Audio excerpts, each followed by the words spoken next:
ಹಾ ಅಣ್ಣ. ಹಾ ಚಾಲು ಮಾಡ್ರಿ. ಓಕೆ ಓಕೆ ಅಣ್ಣ, ಸರಿ. Video on ಇಡ್ಬೇಕಾ? ಓಕೆ ಅಣ್ಣ.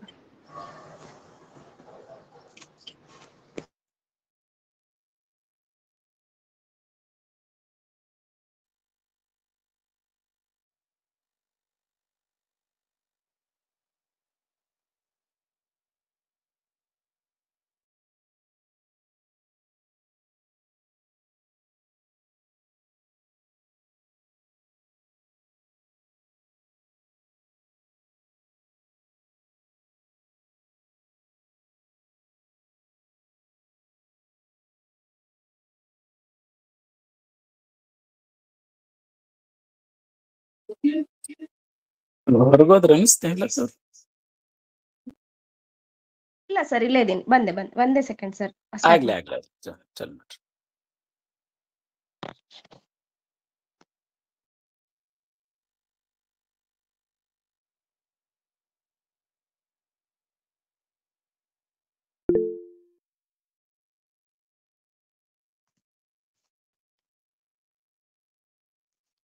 ಹಾ ಅಣ್ಣ, ಸ್ಟಾರ್ಟ್ ಮಾಡ್ಬೋದಾ?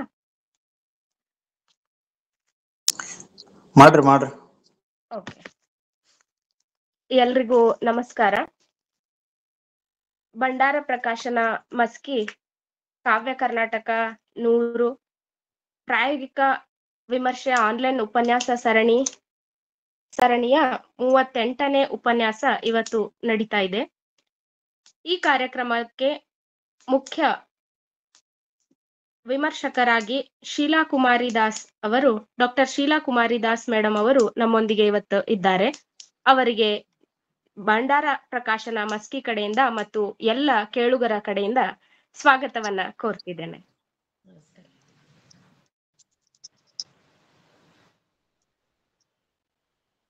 ಪ್ರಕಾಶನದಿಂದ ಪ್ರಾಯೋಗಿಕ ವಿಮರ್ಶೆಗೆ ನಾವು ಇವತ್ತ ಒಳಪಡಿಸಿರುವಂತಹ ಒಂದು ವಿಷಯ ಅಂತಂದ್ರೆ, ಸಾಧನಕ್ಕೆ ಬಗೆಗಾಣೆ ಎನ್ನಬಹುದೇ ಸಾದರದಿ ಹರಿಕರುಣ ತಾಪಡೆದ ಬಳಿಕ ಎನ್ನುವಂತಹ ವಿಜಯದಾಸರ ಈ ಒಂದು ಇದನ್ನ ನಾವಿವತ್ತ ಇವರಿಂದ ಪ್ರಾಯೋಗಿಕ ವಿಮರ್ಶೆಯನ್ನ ಕುರಿತು ಉಪನ್ಯಾಸವನ್ನ ಕೇಳಲಿದ್ದೇವೆ. ವಿದ್ವಾಂಸರ ಒಂದು ಸಂಕ್ಷಿಪ್ತ ಪರಿಚಯವನ್ನ ನಾನು ಇಲ್ಲಿ ಕೇಳುಗರಿಗೆ ಹೇಳೋದಕ್ಕೆ ಇಷ್ಟಪಡ್ತಿದ್ದೇನೆ. ಡಾಕ್ಟರ್ ಶೀಲಾ ಕುಮಾರಿ ದಾಸ್ ಅವರು ನಮ್ಮ ಇವತ್ತು ಏನು ಅಂತಂದ್ರೆ, ನಾನು ಈ ಒಂದು ಮೇಡಮ್ ಅವರ ಮತ್ತು ಸರ್ ಕೊಟ್ಟಂತಹ ಭಂಡಾರ ಪ್ರಕಾಶನದ ಮತ್ತು ಈ ಒಂದು ವಿಜಯದಾಸರ ಇದನ್ನ ನಾನು ನೋಡ್ತಾ ಇರ್ಬೇಕಾದ್ರೆ ಈ ಮೂರರಲ್ಲಿ ಒಂದು ಕಾಮನ್ ಆಗಿ ಬಂತು. ಏನು ಅಂತಂದ್ರೆ ರಾಯಚೂರು. ಈ ಮೂರು ಕೂಡ ರಾಯಚೂರು ಇದರಿಂದ ಬಂದಿದ್ರಿಂದ ಅದು ಒಂದು ಖುಷಿ ಅಂತ ಅನಿಸ್ತು. ಸೊ ಆ ಒಂದು ಹಿನ್ನೆಲೆಯಲ್ಲಿ ಇವತ್ತು ನಾವು ಮೇಡಮ್ ಅವರ ಒಂದು ಪರಿಚಯವನ್ನ ನಾನಿವತ್ತ ಮಾಡ್ತಾ ಇದ್ದೇನೆ. ಡಾಕ್ಟರ್ ಶೀಲಾ ಕುಮಾರಿ ದಾಸ್ ಮೇಡಮ್ ಅವರು ಕವಿತಾಳ ಪ್ರಾಪರ್ ಆಗಿ ಕವಿತಾಳ ಗ್ರಾಮದಲ್ಲಿ ಜನಿಸಿದ್ದು, ಅವರ ಪ್ರಾಥಮಿಕ ಮತ್ತು ಪ್ರೌಢಶಾಲೆಯನ್ನ ಅವರು ತಮ್ಮ ಸ್ವಗ್ರಾಮದಲ್ಲಿ ಮಾಡಿದ್ದು. ಆನಂತರ PUC ಮತ್ತು ಪದವಿ ಶಿಕ್ಷಣಕ್ಕಾಗಿ ಕಲಬುರಗಿಯ ವಿಜಿ ವುಮೆನ್ಸ್ ಕಾಲೇಜಿನಲ್ಲಿ ಅವರು ತಮ್ಮ ಶಿಕ್ಷಣವನ್ನ ಮುಗಿಸಿರ್ತಾರೆ. ಆನಂತರ ಅವರು MA ಕನ್ನಡ ಮತ್ತು PhD ಯನ್ನ ಗುಲ್ಬರ್ಗಾ ವಿಶ್ವವಿದ್ಯಾಲಯದಿಂದ ಅವರು ಕಂಪ್ಲೀಟ್ ಮಾಡಿದ್ದಾರೆ. ಅವರ ಒಂದು ಅಧ್ಯಯನದ PhD ಯ ವಿಷಯ ಅಂತಂದ್ರೆ ಸುಳಾದಿಗಳು ಒಂದು ಅಧ್ಯಯನ ಅಂತ ಹೇಳಿ. ಅವರ ವೃತ್ತಿ ಜೀವನದ ಬಗ್ಗೆ ಹೇಳೋದಾದ್ರೆ, ಅವರು ಸುಮಾರು 36 ವರ್ಷಗಳ ಕಾಲ ತಮ್ಮ ವೃತ್ತಿಯನ್ನ ಸಲ್ಲಿಸಿದ್ದಾರೆ. ಅವರು ಉಪನ್ಯಾಸಕರಾಗಿ ಮತ್ತು ಪ್ರಾಚಾರ್ಯರಾಗಿಯೂ ಕೂಡ ಹಲವಾರು ಕಾಲೇಜು ಮತ್ತು ವಿದ್ಯಾಲಯಗಳಲ್ಲಿ ಮಹಾವಿದ್ಯಾಲಯಗಳಲ್ಲಿ ಅವರು ಸೇವೆಯನ್ನ ಸಲ್ಲಿಸಿದ್ದನ್ನ ನಾವು ನೋಡ್ತಿದ್ದೇವೆ. ಮೇಡಮ್ ಅವರು ಬರವಣಿಗೆಯ ಬಗ್ಗೆ ಹೇಳೋದಾದ್ರೆ, ಸಾಹಿತ್ಯದ ಪ್ರಕಾರಗಳಾದ ಹಳೆಗನ್ನಡ, ವಚನ ಸಾಹಿತ್ಯ, ದಾಸ ಸಾಹಿತ್ಯ, ಹೊಸಗನ್ನಡ ಮತ್ತು ಮಹಿಳಾ ಸಾಹಿತ್ಯದ ಕುರಿತಾದ ಬರಹಗಳು ಹಾಗೂ ಹಲವಾರು ಲೇಖನಗಳನ್ನ ಮತ್ತು ಉಪನ್ಯಾಸಗಳನ್ನ ಅವರು ಬರೆದಿದ್ದಾಗಿ ನೋಡಬಹುದು. ಈ ಒಂದು ಅವರ ಅತ್ಯಮೂಲ್ಯ ಸಾಹಿತ್ಯದ ಸೇವೆಗಾಗಿ ಅವರಿಗೆ ಹಲವಾರು ಪ್ರಶಸ್ತಿಗಳು ದೊರಕಿದ್ದನ್ನ ನಾವು ನೋಡ್ಬೋದು. ಅವರಿಗೆ ಬಂದಂತಹ ಪ್ರಶಸ್ತಿಗಳು ಅಂತಂದ್ರೆ ವಿಜಯೇಂದ್ರ ಪುರಸ್ಕಾರ ಕುಂಭಕೋಣಂ, ಶ್ರೀ ರಾಘವೇಂದ್ರ ಮಠ ಸ್ವಾಮಿಗಳ ನಂಜನಗೂಡು ತಮಿಳುನಾಡು, ಗುರು ಗೋವಿಂದ ಪ್ರಶಸ್ತಿ ಗೆಳೆಯರ ಬಳಗ ಬೆಂಗಳೂರಿನಿಂದ, ಮತ್ತು ಕಾತ್ಯಾಯಿನಿ ಪ್ರಶಸ್ತಿ ವಿಪ್ರ ನೌಕರರ ಸಂಘ ರಾಯಚೂರಿನಿಂದ, ಕಣ್ವ ಪ್ರಶಸ್ತಿ, ಕರ್ನಾಟಕ ಸೇವಾ ರತ್ನ ಪ್ರಶಸ್ತಿ, ಫಲವಿದು ಬಾಳ್ದುದೆ ಶಾರದಾ ಸಂಗೀತ ವಿದ್ಯಾಲಯ ಕಲಬುರ್ಗಿ, ಕಣ್ವ ಭೂಷಣ, ಯೋಗೀಶ್ವರ ಯಾಜ್ಞವಲ್ಕ ಸಂಘ ಯಲಹಂಕ ಬೆಂಗಳೂರು, ಮಹಾವೀರ ರತ್ನ ಪ್ರಶಸ್ತಿ ರಾಯಚೂರು, ದಾಸ ಪುರಂದರ ಪ್ರಶಸ್ತಿ ಬೆಂಗಳೂರು, ರಾಜ್ಯದ ಎಲ್ಲ ಒಂದು ಭಾಗಗಳಿಂದ ಈ ಒಂದು ವಿದ್ವಾಂಸರಿಗೆ ಪ್ರಶಸ್ತಿಗಳನ್ನ ಸಿಕ್ಕಿದ್ದು ಅದು ಒಂದು ಹೆಮ್ಮೆಯ ವಿಷಯ ಅಂತ ಹೇಳ್ಬಹುದು.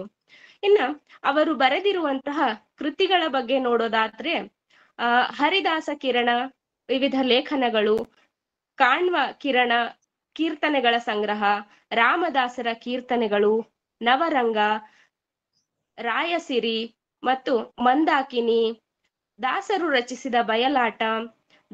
ರಚಿಸಿದ ಬಯಲಾಟ ಭಾಗ 2, ಸುಳಾದಿಗಳು ಒಂದು ಅಧ್ಯಯನ, ಪ್ರಬಂಧ ಸಂಕಲನ. ಇವರು ಬರೆದಂತ ಪ್ರಬಂಧ ಸಂಕಲನದ BSc 4ನೇ ಸೆಮಿಸ್ಟರ್ನ ಗುಲ್ಬರ್ಗಾ ವಿಶ್ವವಿದ್ಯಾಲಯಕ್ಕೆ ಪಠ್ಯ ಪುಸ್ತಕವಾಗಿದ್ದನ್ನ ನಾವು ನೋಡ್ತಿದ್ದೇವೆ. ಆಮೇಲೆ ಕಲ್ಯಾಣ ಕರ್ನಾಟಕ ಅಖಿಲ ಭಾರತ 82ನೇ ಸಾಹಿತ್ಯ ಸಮ್ಮೇಳನ ರಾಯಚೂರಿನ ನೆನಪಿನ ಪುಸ್ತಕ ಸಹವನ್ನ ಇವರು ಸಹ ಸಂಪಾದನೆ ಮಾಡಿದ್ದನ್ನ ನಾವು ಕಾಣ್ತಿದ್ದೇವೆ. ಹಾಗೂ ಸೀಗಿ ಗೌರಿ ಹಾಡುಗಳ ಜನಪದ ಗೀತೆಗಳ ಸಂಶೋಧನೆಯ ಸಂಪಾದನಾ ಒಂದು ಪುಸ್ತಕವನ್ನ ಅವರು ಮಾಡಿರ್ತಾರೆ. ಅವರ ಆಯ್ದ ಸಣ್ಣ ಕಥೆಗಳು ಎನ್ನುವಂತ ಪಠ್ಯ ಪುಸ್ತಕ BA ತೃತೀಯ ಸೆಮಿಸ್ಟರ್ನ ಐಚ್ಛಿಕ ಕನ್ನಡ ವಿದ್ಯಾರ್ಥಿಗಳಿಗೆ ಅವರ ಈ ಒಂದು ಆಯ್ದ ಸಣ್ಣ ಕಥೆಗಳು ಪಠ್ಯ ಪುಸ್ತಕವಾಗಿದ್ದನ್ನ ನೋಡ್ತಾ ಇದ್ದೇವೆ. ಸ್ಪರ್ಶಮಣಿ ಅಭಿನಂದನಾ ಗ್ರಂಥ, ಮತ್ತು ಕಾಣ್ವ ಸಂಕೀರ್ಣತೆ, ಸ್ತೋತ್ರ ಪದಗಳ ಸಂಕಲನ ರಚನೆ, ಈ ಎಲ್ಲವನ್ನ ಸುಮಾರು 20ಕ್ಕೂ ಹೆಚ್ಚು ಕೃತಿಗಳನ್ನ ಅವರು ಸಂಪಾದಿಸಿದ್ದು ಮತ್ತು ನಮಗೆ ಸಾಹಿತ್ಯಕ್ಕೆ ನೀಡಿದ್ದನ್ನ ನಾವು ಇಲ್ಲಿ ನೋಡ್ಬೋದು. ಅಷ್ಟೇ ಅಲ್ಲದೆ ಇವರು ಹಲವಾರು ಸಂಘ ಸಂಸ್ಥೆಗಳ ಒಂದು ಸದಸ್ಯತ್ವವನ್ನ ಕೂಡ ಪಡೆದಿದ್ದಾರೆ. ಗೌರವ ಅಧ್ಯಕ್ಷರು ಜಿಲ್ಲಾ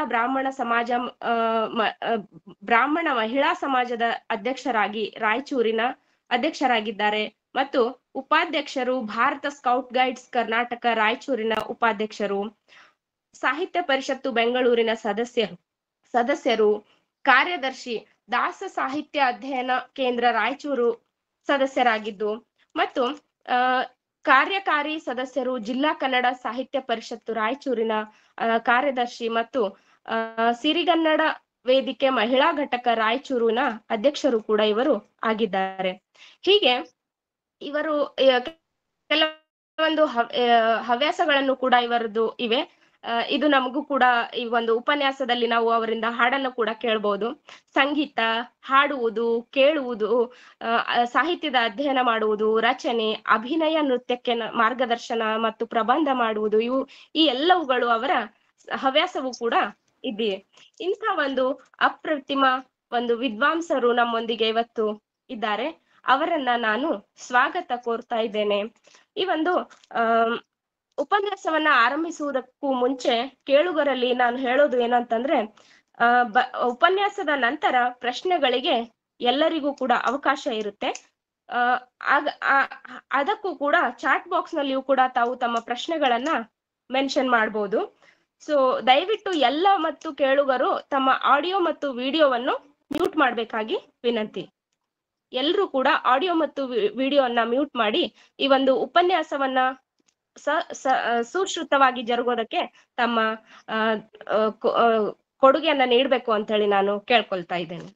ಮುಂದಿನ ಈ ಒಂದು ನಾನು ಮೇಡಮ್ ಅವರಿಗೆ ಮಾತನಾಡೋದಕ್ಕೆ ವಿನಂತಿಸ್ತಾ ಇದ್ದೇನೆ.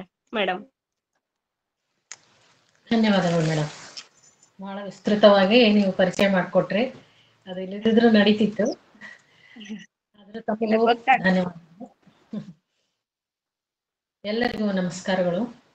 ಭಂಡಾರ ಪ್ರಕಾಶನ ಮಸ್ಕಿ ಕಾವ್ಯ ಕರ್ನಾಟಕ 100 ಹಳೆಗನ್ನಡ 20 ಪ್ರಾಯೋಗಿಕ ವಿಮರ್ಶೆ ಆನ್ಲೈನ್ ಉಪನ್ಯಾಸ ಸರಣಿಯಲ್ಲಿ ನನಗೆ ಇವತ್ತು ಕೀರ್ತನೆಗಳ ಕುರಿತು ಪ್ರಾಯೋಗಿಕ ವಿಮರ್ಶೆ ಮಾಡೋದಕ್ಕೆ ಅವಕಾಶ ಮಾಡಿಕೊಟ್ಟಿದ್ದಕ್ಕಾಗಿ ಸಂಘಟಕರಿಗೆಲ್ಲರಿಗೂ ನಾನು ಅನಂತ ಕೃತಜ್ಞತೆಗಳನ್ನು ಸಲ್ಲಿಸ್ತಾ ಇದ್ದೇನೆ.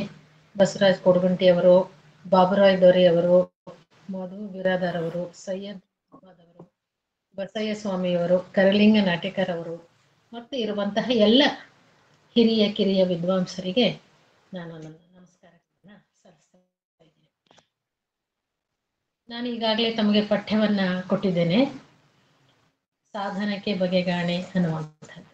ಹರಿದಾಸರು ಕನ್ನಡ ಸಾಹಿತ್ಯ ಪರಂಪರೆಯಲ್ಲಿ ಹರಿದಾಸ ಸಾಹಿತ್ಯಕ್ಕೆ ಅದರದೇ ಆದಂತಹ ಒಂದು ಸಾಂಸ್ಕೃತಿಕ ಕೊಡುಗೆಯನ್ನ ನಾವು ನೋಡ್ತಾ ಇದ್ದೀವಿ. ಅಂತಹ ಅನುಪಮವಾದಂತಹ ಹರಿದಾಸ ಸಾಹಿತ್ಯಕ್ಕೆ ನಮ್ಮ ರಾಯಚೂರು ಜಿಲ್ಲೆ ಕೊಡುಗೆ ಜಾಸ್ತಿ ಅಂತ ಹೇಳಿದ್ರೆ ತಪ್ಪಾಗ್ಲಿಕ್ಕಿಲ್ಲ. ಅಂತಹ ರಾಯಚೂರು ಜಿಲ್ಲೆಯ ಮಾನ್ವಿ ತಾಲೂಕಿನ ಚೀಕಲಪರ್ವಿ ಗ್ರಾಮದ ದಾಸರಾದಂತಹ ವಿಜಯದಾಸರ ಒಂದು ಕೀರ್ತನೆಯನ್ನ ತಮಗೆ ಪಠ್ಯವಾಗಿ ನಾನು ಇಲ್ಲಿ ಕೊಟ್ಟಿದ್ದೇನೆ. ವಿಜಯದಾಸರ ಬಗ್ಗೆ ಜಾಸ್ತಿ ಹೇಳ್ಬೇಕಾಗಿಲ್ಲ. ನಮ್ಮ ಪ್ರಾಯೋಗಿಕ ವಿಮರ್ಶೆಯ ಬಗ್ಗೆ ಮಾತಾಡೋದಾದ್ರೆ ಒಂದು ಪಠ್ಯವನ್ನ ಕೊಡಬೇಕು, ಅದು ಯಾರದಂತೂ ಕೂಡ ಗೊತ್ತಾಗಬಾರದು, ಸುಮ್ಮನೆ ಅದನ್ನು ಕೊಡಬೇಕು, ಅದು ವಿಮರ್ಶೆಗೆ ಒಳಪಡಿಸ್ಬೇಕು ಅನ್ನುವಂಥದ್ದು ಅದರ ನಿಯಮವಾದ್ದರಿಂದ. ಆದ್ರೆ ಹರಿದಾಸ ಸಾಹಿತ್ಯ ಇರ್ಬೋದು ಅಥವಾ ಯಾವುದೇ ಒಂದು ಸಾಹಿತ್ಯ ಇರ್ಬೋದು, ಸಾಹಿತ್ಯ ಪ್ರಕಾರ ಇರ್ಬೋದು, ಅದನ್ನ ಪ್ರವೇಶ ಮಾಡಬೇಕು ಅಂದಾಗ ಒಂದಿಷ್ಟು ವಿಚಾರಗಳು ನಮಗೆ ಗೊತ್ತಿರಬೇಕು. ಕೆಲವು ವಿಚಾರಗಳು ನಮಗೆ ಗೊತ್ತಿರಬೇಕು ಅಂದಾಗ ಅದು ಹೆಚ್ಚು ಆಳವಾಗಿ ಮನ ಮುಟ್ಟುವುದರಲ್ಲಿ ಸಂದೇಹ ಇಲ್ಲ. ಯಾಕಂದ್ರೆ ಇಲ್ಲಿ ಬೇರೆ ಬೇರೆ ಶಿಸ್ತಿನ ಅಧ್ಯಯನದಲ್ಲಿ ಇರುವಂತಹ ತಾವುಗಳು ಇರೋದ್ರಿಂದ ಈ ಎಲ್ಲ ಹಿನ್ನೆಲೆ ಸ್ವಲ್ಪ ನೋಡ್ಬೇಕಾಗೋದು ಅಂತ ನಾನು ಅಂದ್ಕೊಂಡಿದ್ದೀನಿ. ಅದಕ್ಕೆ ಸ್ವಲ್ಪ ಪೀಠಿಕಾ ಭಾಗವಾಗಿ ನಾನು ಹೇಳ್ತೇನೆ. ಸುಮಾರು ಮಧ್ಯಕಾಲೀನ ಸಂದರ್ಭದಲ್ಲಿ ಹರಿದಾಸರು ಬಂದರು. ಹರಿದಾಸರು ಏನ್ ಮಾಡಿದ್ರು ಅಂದ್ರೆ ಮೂಲತಃ ಸಮಾಜೋಧಾರ್ಮಿಕ ನೆಲೆಯಲ್ಲಿ ಭಕ್ತಿಯನ್ನ ಮುರಿದು ಕಟ್ಟಿದಂಥವ್ರು ಹರಿದಾಸರು. ನಾವು ಸಾಧಾರಣವಾಗಿ ಹರಿದಾಸ ಸಾಹಿತ್ಯ ಅಂದ್ರೆ ಭಕ್ತಿ ಸಾಹಿತ್ಯ ಅಂತ ನಾವು ಅಂತೀವಿ. ಭಕ್ತಿ ಸಾಹಿತ್ಯ ಹೌದು, ಅದರಲ್ಲಿ ಎರಡು ಮಾತಿಲ್ಲ. ಆದ್ರೆ ಅದು ಭಕ್ತಿಯನ್ನ ಸಾಮಾಜಿಕ ನೆಲೆಯಲ್ಲಿ, ಮಾನವೀಯತೆಯ ನೆಲೆಯಲ್ಲಿ ಕಟ್ಟಿಕೊಡುವಂತಹ ಸಮಾಜಮುಖಿಯಾದಂತಹ ವಿಚಾರಗಳನ್ನು ಅವ್ರು ಹರಿದಾಸ ಸಾಹಿತ್ಯದಲ್ಲಿ ಕಟ್ಟಿಕೊಟ್ರು. ಮಾನವ ಜನ್ಮ ದೊಡ್ಡದು, ಇದು ಹಾನಿ ಮಾಡಲಿ ಬೇಡಿ ಹುಚ್ಚಪ್ಪಗಳಿರ ಅನ್ನುವಂಥದ್ದು ಇರ್ಬೋದು, ಈಸಬೇಕು ಇದ್ದು ಜಯಿಸಬೇಕು ಅನ್ನುವಂಥದ್ದು ಇರ್ಬೋದು. ಈ ತರ ಅನೇಕ ಕೀರ್ತನೆಗಳು ನಮಗೆ ಕಾಣಿಸ್ತವೆ. ಅಂತಹ ಹರಿದಾಸರು ಅವರು ಕೊಟ್ಟಂತಹ ಸಂಗೀತಕ್ಕೆ, ಸಾಹಿತ್ಯಕ್ಕೆ ಮತ್ತು ಜನಮುಖಿಯಾದಂತಹ, ಜನಪರವಾದಂತಹ, ಜೀವರಾಶಿಗಳಿಗೆ ಕೊಟ್ಟಂತಹ ಕೊಡುಗೆ ಏನದಲ್ಲ ಅದು ಅನುಪಮವಾದದ್ದು. ಯಾಕಂದ್ರೆ ಎಷ್ಟೋ ಸರಿ ನಾವು ಪೂರ್ವಗ್ರಾಹಿಗಳಾಗಿ ಯಾವುದೋ ಒಂದು ಮನಸ್ಸಿನಲ್ಲಿ ಇಟ್ಕೊಂಡು ಇದು ಇಂಥವ್ರಿಗಾಗಿ ಬರೆದಿದ್ದು ಅಂಥವರೇ ಓದ್ಬೇಕು ಅನ್ನುವಂತಹ ಒಂದು ಅಭಿಪ್ರಾಯ ನಾವು ಇಟ್ಕೊಂಡಿರ್ತೀವಿ. ಆದ್ರೆ ಹರಿದಾಸ ಸಾಹಿತ್ಯ ಅಂತಹದ್ದಲ್ಲ.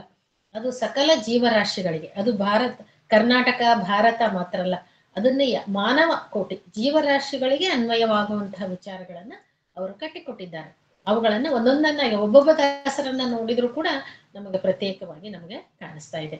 ಅಂದ್ರೆ ಇಷ್ಟೆಲ್ಲ ಇದ್ರೂ ಕೂಡ ಒಂದು ಸಾಹಿತ್ಯ ರಚನೆ ಆಗ್ಬೇಕಾದ್ರೆ ಅದರದೇ ಆದಂತಹ ಒಂದು ಧೋರಣೆ ಇರ್ತದೆ ಅನ್ನುವಂಥದ್ದನ್ನ ನಾವು ಮರೆಯುವಂತಿಲ್ಲ. ಒಂದು ಧೋರಣೆಯನ್ನ ಇಟ್ಟುಕೊಂಡು ಆ ಮುಖಾಂತರ ಬೇರೆ ಬೇರೆ ಆಯಾಮಗಳನ್ನ ಅದು ತೆರೆದುಕೊಳ್ತದೆ. ಆ ಬೇರೆ ಬೇರೆ ಆಯಾಮಗಳಲ್ಲಿ ಅದು ತನ್ನನ್ನ ಅಭಿವ್ಯಕ್ತಿ ಪಡಿಸಿಕೊಳ್ತದೆ.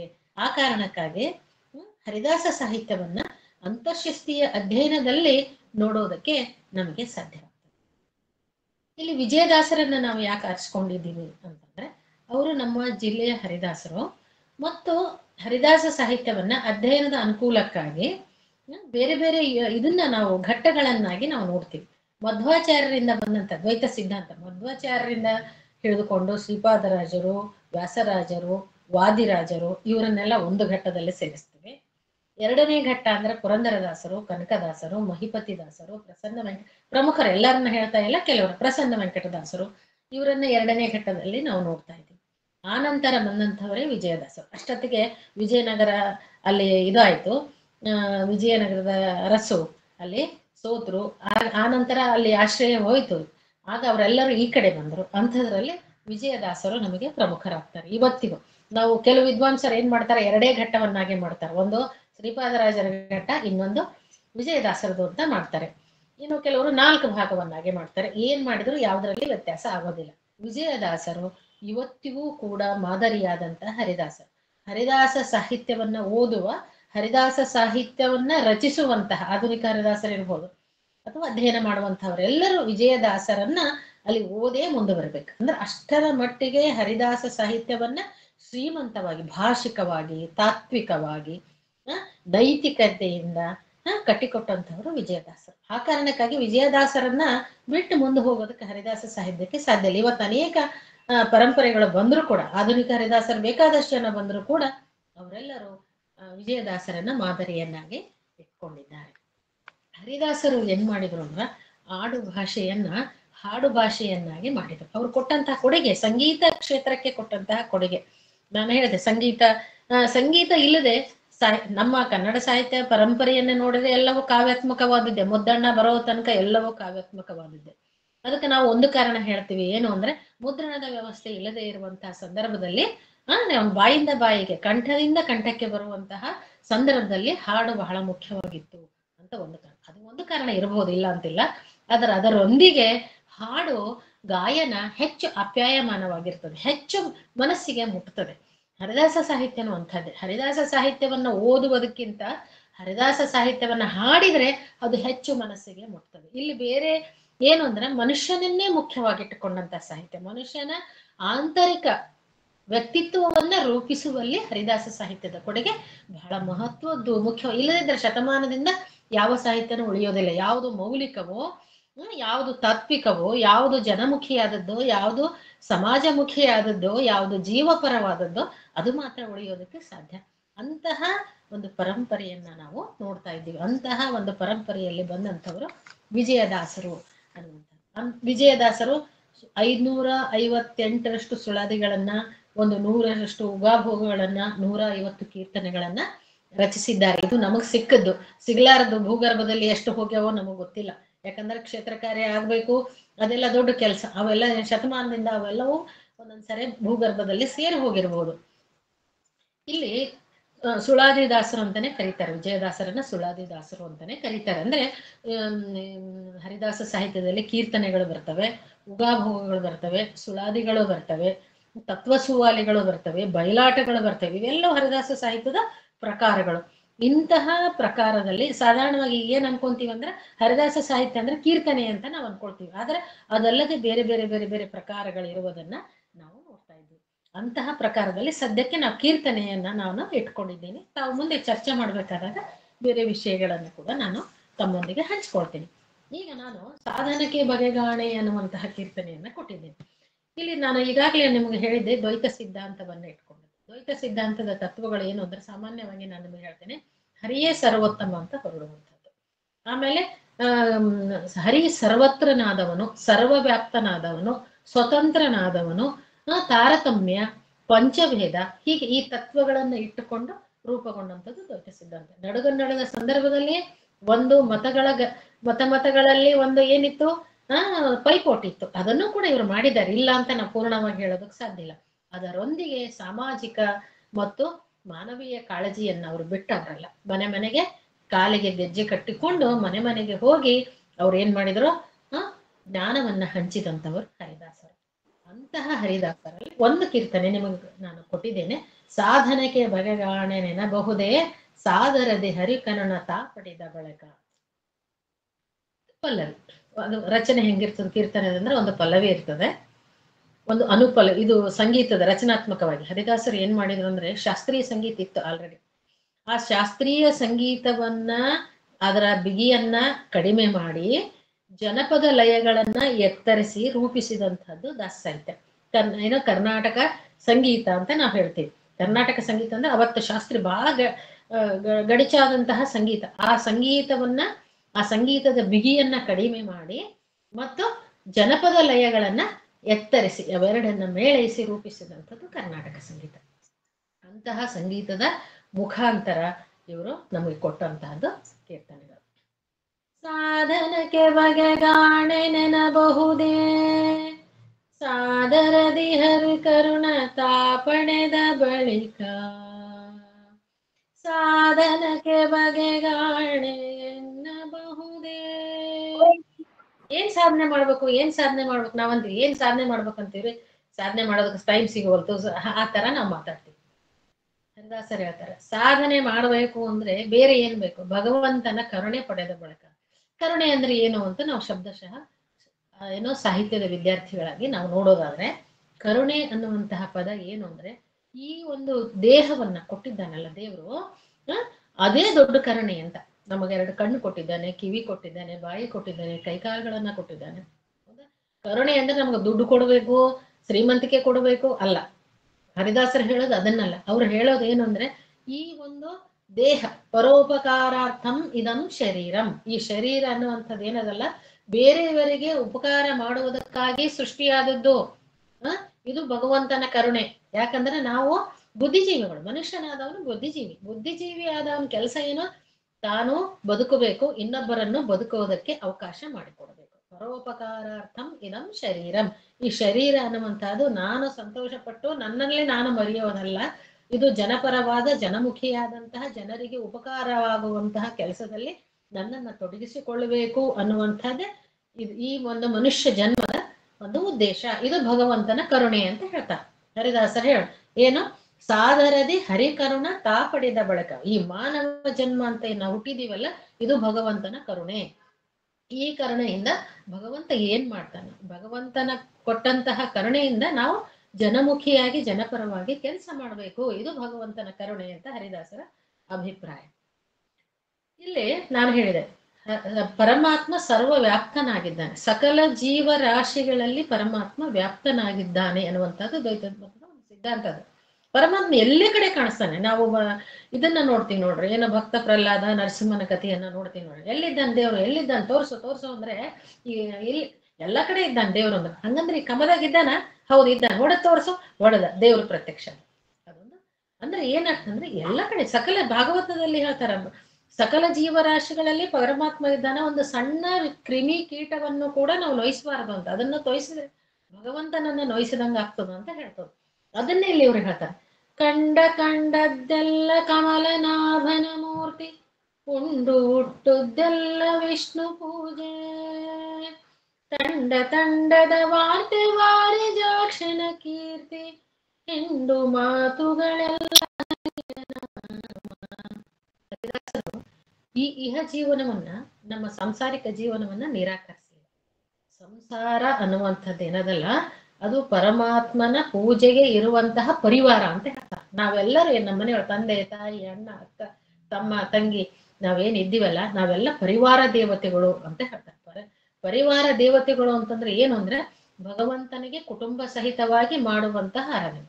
ಪರಿ ಕೆಲಸವು ನಿನ್ನ ಮಹಾಪೂಜೆ, ನಿರುತ ಎನಗೆ ಕೊಡು ಪಾಂಡುರಂಗ ಅನ್ನುವಂಥ ಮಾತನ್ನ. ಅಂದ್ರೆ ನೀವೇನ್ ಕೆಲಸ ಮಾಡ್ತೀರೋ ಅದೆಲ್ಲವೂ ಭಗವಂತನ ಪೂಜೆ ಅಂತ ನೋಡ್ಬೇಕು. ಎಲ್ಲಾ ಕೆಲಸಗಳಲ್ಲಿ ಎಲ್ಲಾ ಕಾರ್ಯಗಳಲ್ಲಿ ಭಗವಂತನನ್ನ ಕಾಣುವಂತಹದ್ದು ನೋಡ್ರಿ. ಬಸವಣ್ಣವರ ವಚನಗಳಲ್ಲಿ ನಾವು ನೋಡಿದೆ, ಕಾಲೇ ಕಂಬ ಆ ವಚನವನ್ನ ನೋಡ್ತೀವಲ್ಲ, ಶಿರವಯವನ್ನ ಕಳಸವಯ್ಯ. ಅದು ಏನದು? ಮನುಷ್ಯ ಮಾನವನಾಗಿ ಪರಿವರ್ತನೆಗೊಳ್ಳುವಂಥದ್ದು. ಇದು ಕೂಡ ಅಂತಹದ್ದೇ.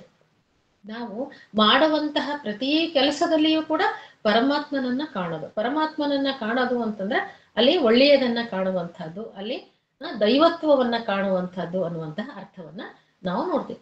ಕಂಡದ್ದೆಲ್ಲ ಅಂದ್ರೆ ನಾವು ಪೂಜೆ ಮಾಡ್ತಾ ನಾವು ಕಾಲ ಕಳೆಯೋದು, ನಮ್ಮ ಇರುವಂತಹ ಸಮಯವನ್ನ ಹಾಳು ಮಾಡೋದು ಅಲ್ಲ. ನಾವ್ ಏನು ಕೆಲಸ ಮಾಡ್ತೀವೋ ಅದರಲ್ಲಿ ಪರಮಾತ್ಮನನ್ನ ಕಾಣೋದು, ಅದರಲ್ಲಿ ದೈವತ್ವವನ್ನ ಕಾಣೋದು, ಅದರಲ್ಲಿ ನೈತಿಕತೆಯನ್ನ ಕಾಣೋದು, ಅದರಲ್ಲಿ ಸಾರ್ಥಕತೆಯನ್ನ ಕಾಣಬಹುದು. ಅಲ್ಲಮ ಪ್ರಭುಗಳದೊಂದು ಅವರ ಕುರಿತು ಬಂದಂತ ಜೇಡ್ರ ದಾಸಿಮಯ್ಯನ ಕುರಿತು ಬಂದಂತದ್ದಕ್ಕೆ ಒಂದು ಸಾರಿ ಜೇಡ್ರ ದಾಸಿಮಯ್ಯನವರು ಗುಡಿಗೆ ಹೋದನಂತೆ. ಏನು ದಾಸಿಮಯ್ಯಗಳೇ ಹದೊಳವೆ, ಯಾಕೆ ಬಂದಿರಿ ಇವತ್ತು ಗುಡಿಗೆ, ಆರಾಮಿದ್ದೀರಾ ಇಲ್ಲ ಅಂತ ಕೇಳಿದ್ರಂತೆ. ಯಾಕೆ ಅವರಿಗೆ ಏನು ಗೊತ್ತು, ಎಳೆಯಲ್ಲಿ ರಾಮನಾಥ ಅಂತ ಬರೆದಂತಹ ಇದು ಎಳೆಯನ್ನ ಒಂದೊಂದು ಎಳೆಯಲ್ಲಿಯೂ ರಾಮನಾಥ ಅಂತ ನೇತಿದ್ನಂತ. ಈ ತರ ಭಕ್ತಿಯ ಒಂದು ಏನು ಸ್ವರೂಪವನ್ನ ನಾವು ಬೇರೆ ಬೇರೆ ಸಾಹಿತ್ಯದ ಎಲ್ಲ ಪ್ರಕಾರಗಳಲ್ಲಿ ಈ ತರದ ಒಂದು ಭಕ್ತಿಯನ್ನ ಕಾಣ್ತಾ ಇದ್ದೀವಿ. ಏನು ನೀವು ಕಾಣ್ತೀರೋ ಅಲ್ಲಿ ಪರಮಾತ್ಮನನ್ನ ಕಂಡದ್ದೆಲ್ಲ. ನೀವು ಗೋಡೆ ಕಾಣ್ತಿರೋ, ಕಲ್ಲು ಕಾಣ್ತಿರೋ, ಬೆಟ್ಟ ಕಾಣ್ತಿರೋ, ಪ್ರಾಣಿಗಳನ್ನ ಕಾಣ್ತಿರೋ, ಮನುಷ್ಯರನ್ನ ಕಾಣ್ತಿರೋ, ಮಗುವನ್ನ ಕಾಣ್ತಿರೋ, ಏನು ನೋಡ್ತಿರೋ ಅಲ್ಲಿ ಪರಮಾತ್ಮನ ಸನ್ನಿಧಾನವನ್ನ ಕಾಣ್ಬೇಕು. ಉಂಡು ಹುಟ್ಟದ್ದೆಲ್ಲ ವಿಷ್ಣು ಪೂಜೆ. ನೀವೇನು ಊಟ ಮಾಡ್ತೀರಿ ಭಗವಂತನಿಗೆ ಸಮರ್ಪಣೆ. ನಮ್ಮ ಅಂತರಂಗದ ವಿಜಯದಾಸರದ ಇನ್ನೊಂದು ಕೀರ್ತಿ, ಅಂತರಂಗದ ಕದವು ತೆರೆಯಿ ತಿಂದು ಯಾರೇ ಗುರುಕರಣೆಯಿಂದ ಗುರುವಿನ ಮಾರ್ಗದರ್ಶನದಿಂದ ಅಂತರಂಗದಲ್ಲಿ ಭಗವಂತನಿದ್ದಾನ, ಅದನ್ನ ಭಕ್ತಿ ಎಂಬ ಕಕ್ಕಡದಿಂದ ಅಲ್ಲಿ ಒಳಗಡೆ ಪರಮಾತ್ಮನನ್ನ ನೋಡ್ಬೇಕು. ಅದನ್ನೇ ವಚನಕಾರ ಹೇಳಿದ್ರು, ಅರಿವೇ ಗುರು, ನಿನ್ನೊಳಗೆ ನೀನು ತಿಳಿದಿ ನೋಡು, ನಿನ್ನೊಳಗೆ ನೀನು ಅರಿತು ನೋಡು ಅನ್ನುವಂಥದ್ದು ಏನದಲ್ಲ, ಇವು ಎಲ್ಲವೂ ಅಂಥದ್ದನ್ನೇ ಹೇಳುವಂಥದ್ದು. ಎಲ್ಲೆಲ್ಲಿ ಏನ್ ಕಾಣ್ತೀರೋ ಅದರಲ್ಲಿ ದೇವರನ್ನ ಕಾಣ್ರಿ. ಮೈ ಮರೆತು ಮಲಗುವುದೇ ಧರಣಿಗೆ ನಮಸ್ಕಾರ, ಕೈ ಮೀರಿ ಹೋದದ್ದೇ ಕೃಷ್ಣಾರ್ಪಣ. ವೈ ಮನೋವೃತ್ತಿಗಳ ವಿಷಯದಲ್ಲಿ ವೈರಾಗ್ಯ, ವೈಮಾಲಿತನವೆಲ್ಲ ಹರಿಯ ವಿಹಾರ. ದಿನ ದಿನ ಏನ್ ಮಾಡ್ತೀವಿ ನೋಡ್ರಿ, ಅದನ್ನೇ ಬರ್ತಾರೆ. ಏನಿಲ್ಲ, ಅರ್ಥ ಆಗ್ಲಾರ್ದಂಥದ್ದು ಏನಿಲ್ಲ. ಮೈ ಮರೆತು ಮಲಗುವುದೇ ಧರಣಿಗೆ. ನಮಗೆ ಸಂಪ್ರದಾಯದಲ್ಲಿ ಏನೋ ಭೂ ಪ್ರದಕ್ಷಿಣೆ ಮಾಡ್ಬೇಕು ಅಂತ ಅದ. ಅದಕ್ಕೆ ನೀವು ಊರೆಲ್ಲ ತಿರ್ಗಾಡ್ಬೇಡ್ರಿ, ನಿದ್ದೆ ಮಾಡ್ತೀರಲ್ಲ ಕಣ್ಣು ಮುಚ್ಚಿ ನಿಶ್ಚಿಂತೆಯಿಂದ, ಅದು ಧರಣಿಗೆ ನಮಸ್ಕಾರ. ಕೈ ಮೀರಿ ಹೋದದ್ದೇ ಕೃಷ್ಣಾರ್ಪಣ. ಕೃಷ್ಣಾರ್ಪಣ ಅಂತ ಯಾವಾಗ ಅಂತೀವಿ ಅಂದ್ರೆ, ಏನಾರ ದಾನ ಕೊಟ್ಟಾಗ ಕೃಷ್ಣಾರ್ಪಣ ಮಸ್ತು ಅಂದ್ರೆ ಅದು ನಂದಲ್ಲ, ಬೇರೆಯವ್ರಂತ. ಈಗ ನಾವೇನೋ ಕೆಲಸ ಮಾಡ್ತೀವಿ, ಹಾಳಾಗ್ತದ ಅಥವಾ ಏನೋ ಕೆಟ್ಟ ಹೋಗ್ತದ, ಏನೋ ತಪ್ಪಾಗ್ತದ, ಅವಾಗ ನಾವೇನ್ ಮಾಡ್ತೀವಿ ಅಂದ್ರೆ ಕೈ ಮೀರಿ ಹೋದದ್ದು ಕೃಷ್ಣಾರ್ಪಣ ಅಂದ್ರೆ. ಚಿಂತೆ ಮಾಡ್ಬೇಡ್ರಿ. ವೈ ಮನೋವೃತ್ತಿಗಳ ವಿಷಯದಲ್ಲಿ ವೈರಾಗ್ಯ. ವೈರಾಗ್ಯ ಅಂದ್ರೆ ವೈರಾಗ್ಯ ಮಾಡ್ಕೋಬೇಕು. ವೈರಾಗ್ಯ ಅಂತಂದ್ರೆ ವೈರಾಗ್ಯ ಅಂದ್ರೆ ತಪಸ್ಸಿ ಹೋಗೋದು, ಎಲ್ಲವನ್ನ ಬಿಟ್ಟು ಹೋಗೋದನ್ನ ಇವ್ರು ಹೇಳೋದಿಲ್ಲ. ಇವ್ರು ಏನಂದ್ರೆ ಮನಸ್ಸಿನಲ್ಲಿ ವೈರಾಗ್ಯ ಬರಬೇಕು. ಇದು ನನ್ನದಲ್ಲ, ನನಗ ಸೇರಿದ್ದಲ್ಲ, ನನ್ನದಲ್ಲ ಅನ್ನುವಂತಹ ವೈರಾಗ್ಯ.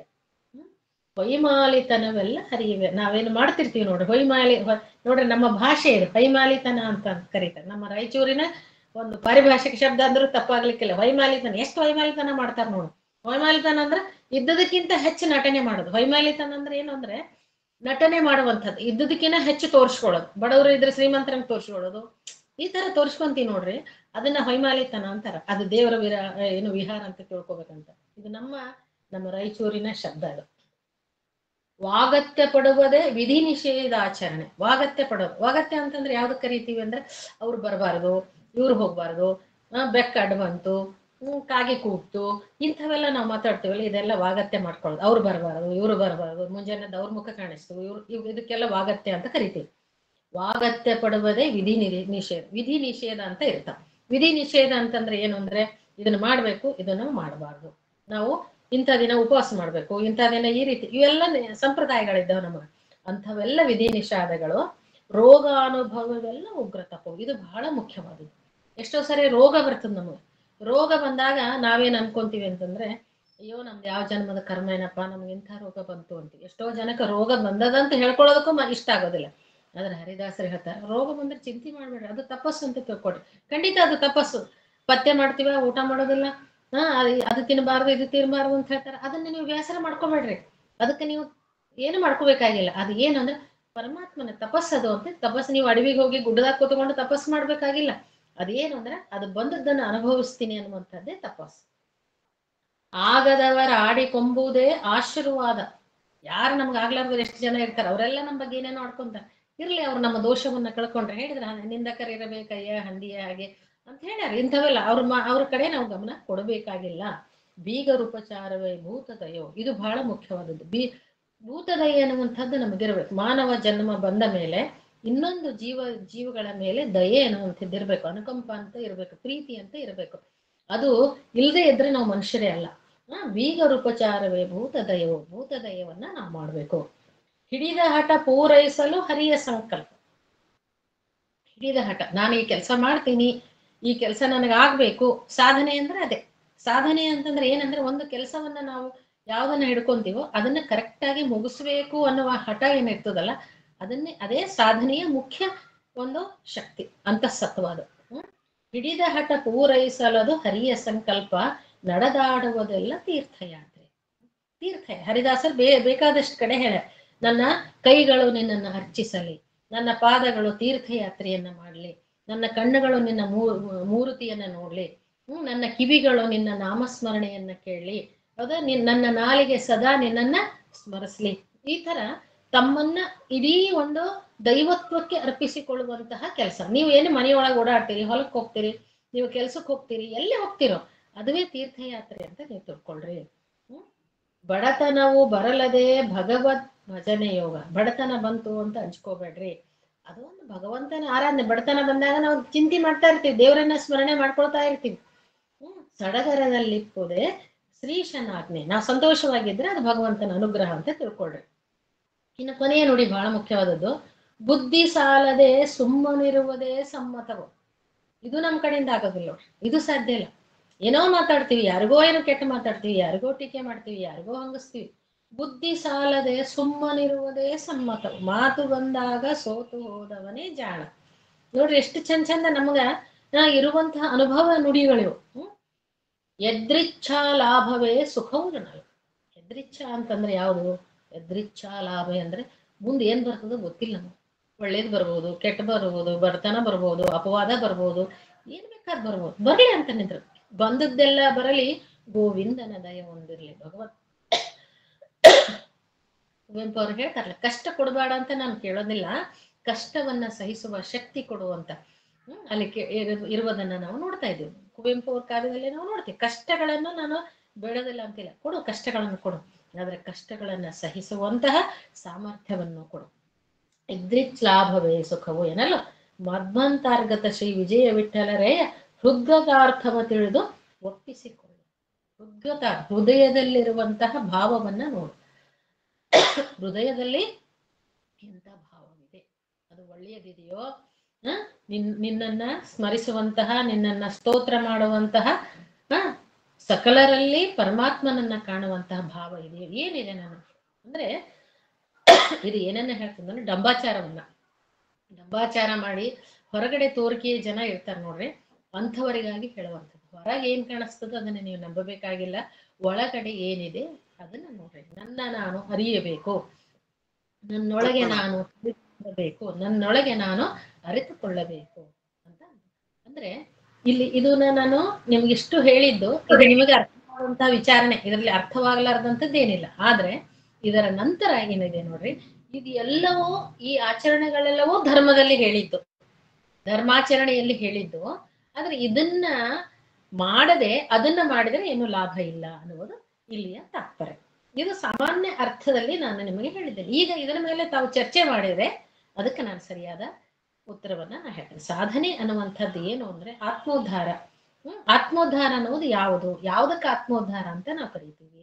ಈ ತರದ ವಿಚಾರಗಳು ಇನ್ನೂ ಬಹಳ ಆಳವಾಗಿ ಇದರಲ್ಲಿ ಹೋಗ್ಬೋದು. ಚರ್ಚೆಗೆ ನಾನು ಅವಕಾಶ ಮಾಡಿಕೊಡ್ತೀನಿ, ಯಾಕಂದ್ರೆ ಈಗಾಗಲೇ ಇದರ ಪಠ್ಯ ಹಾಕಿರೋದ್ರಿಂದ ಚರ್ಚೆಯಲ್ಲಿ ಇನ್ನೂ ಹೊಸ ಹೊಸ ವಿಚಾರಗಳನ್ನ ಹೇಳೋದಕ್ಕೆ ಅವಕಾಶ ಇರುವುದರಿಂದ ಇದನ್ನ ಜಾಸ್ತಿ ನಾನು ವಿಸ್ತೃತ ಮಾಡೋದಕ್ಕೆ ಹೋಗಿಲ್ಲ.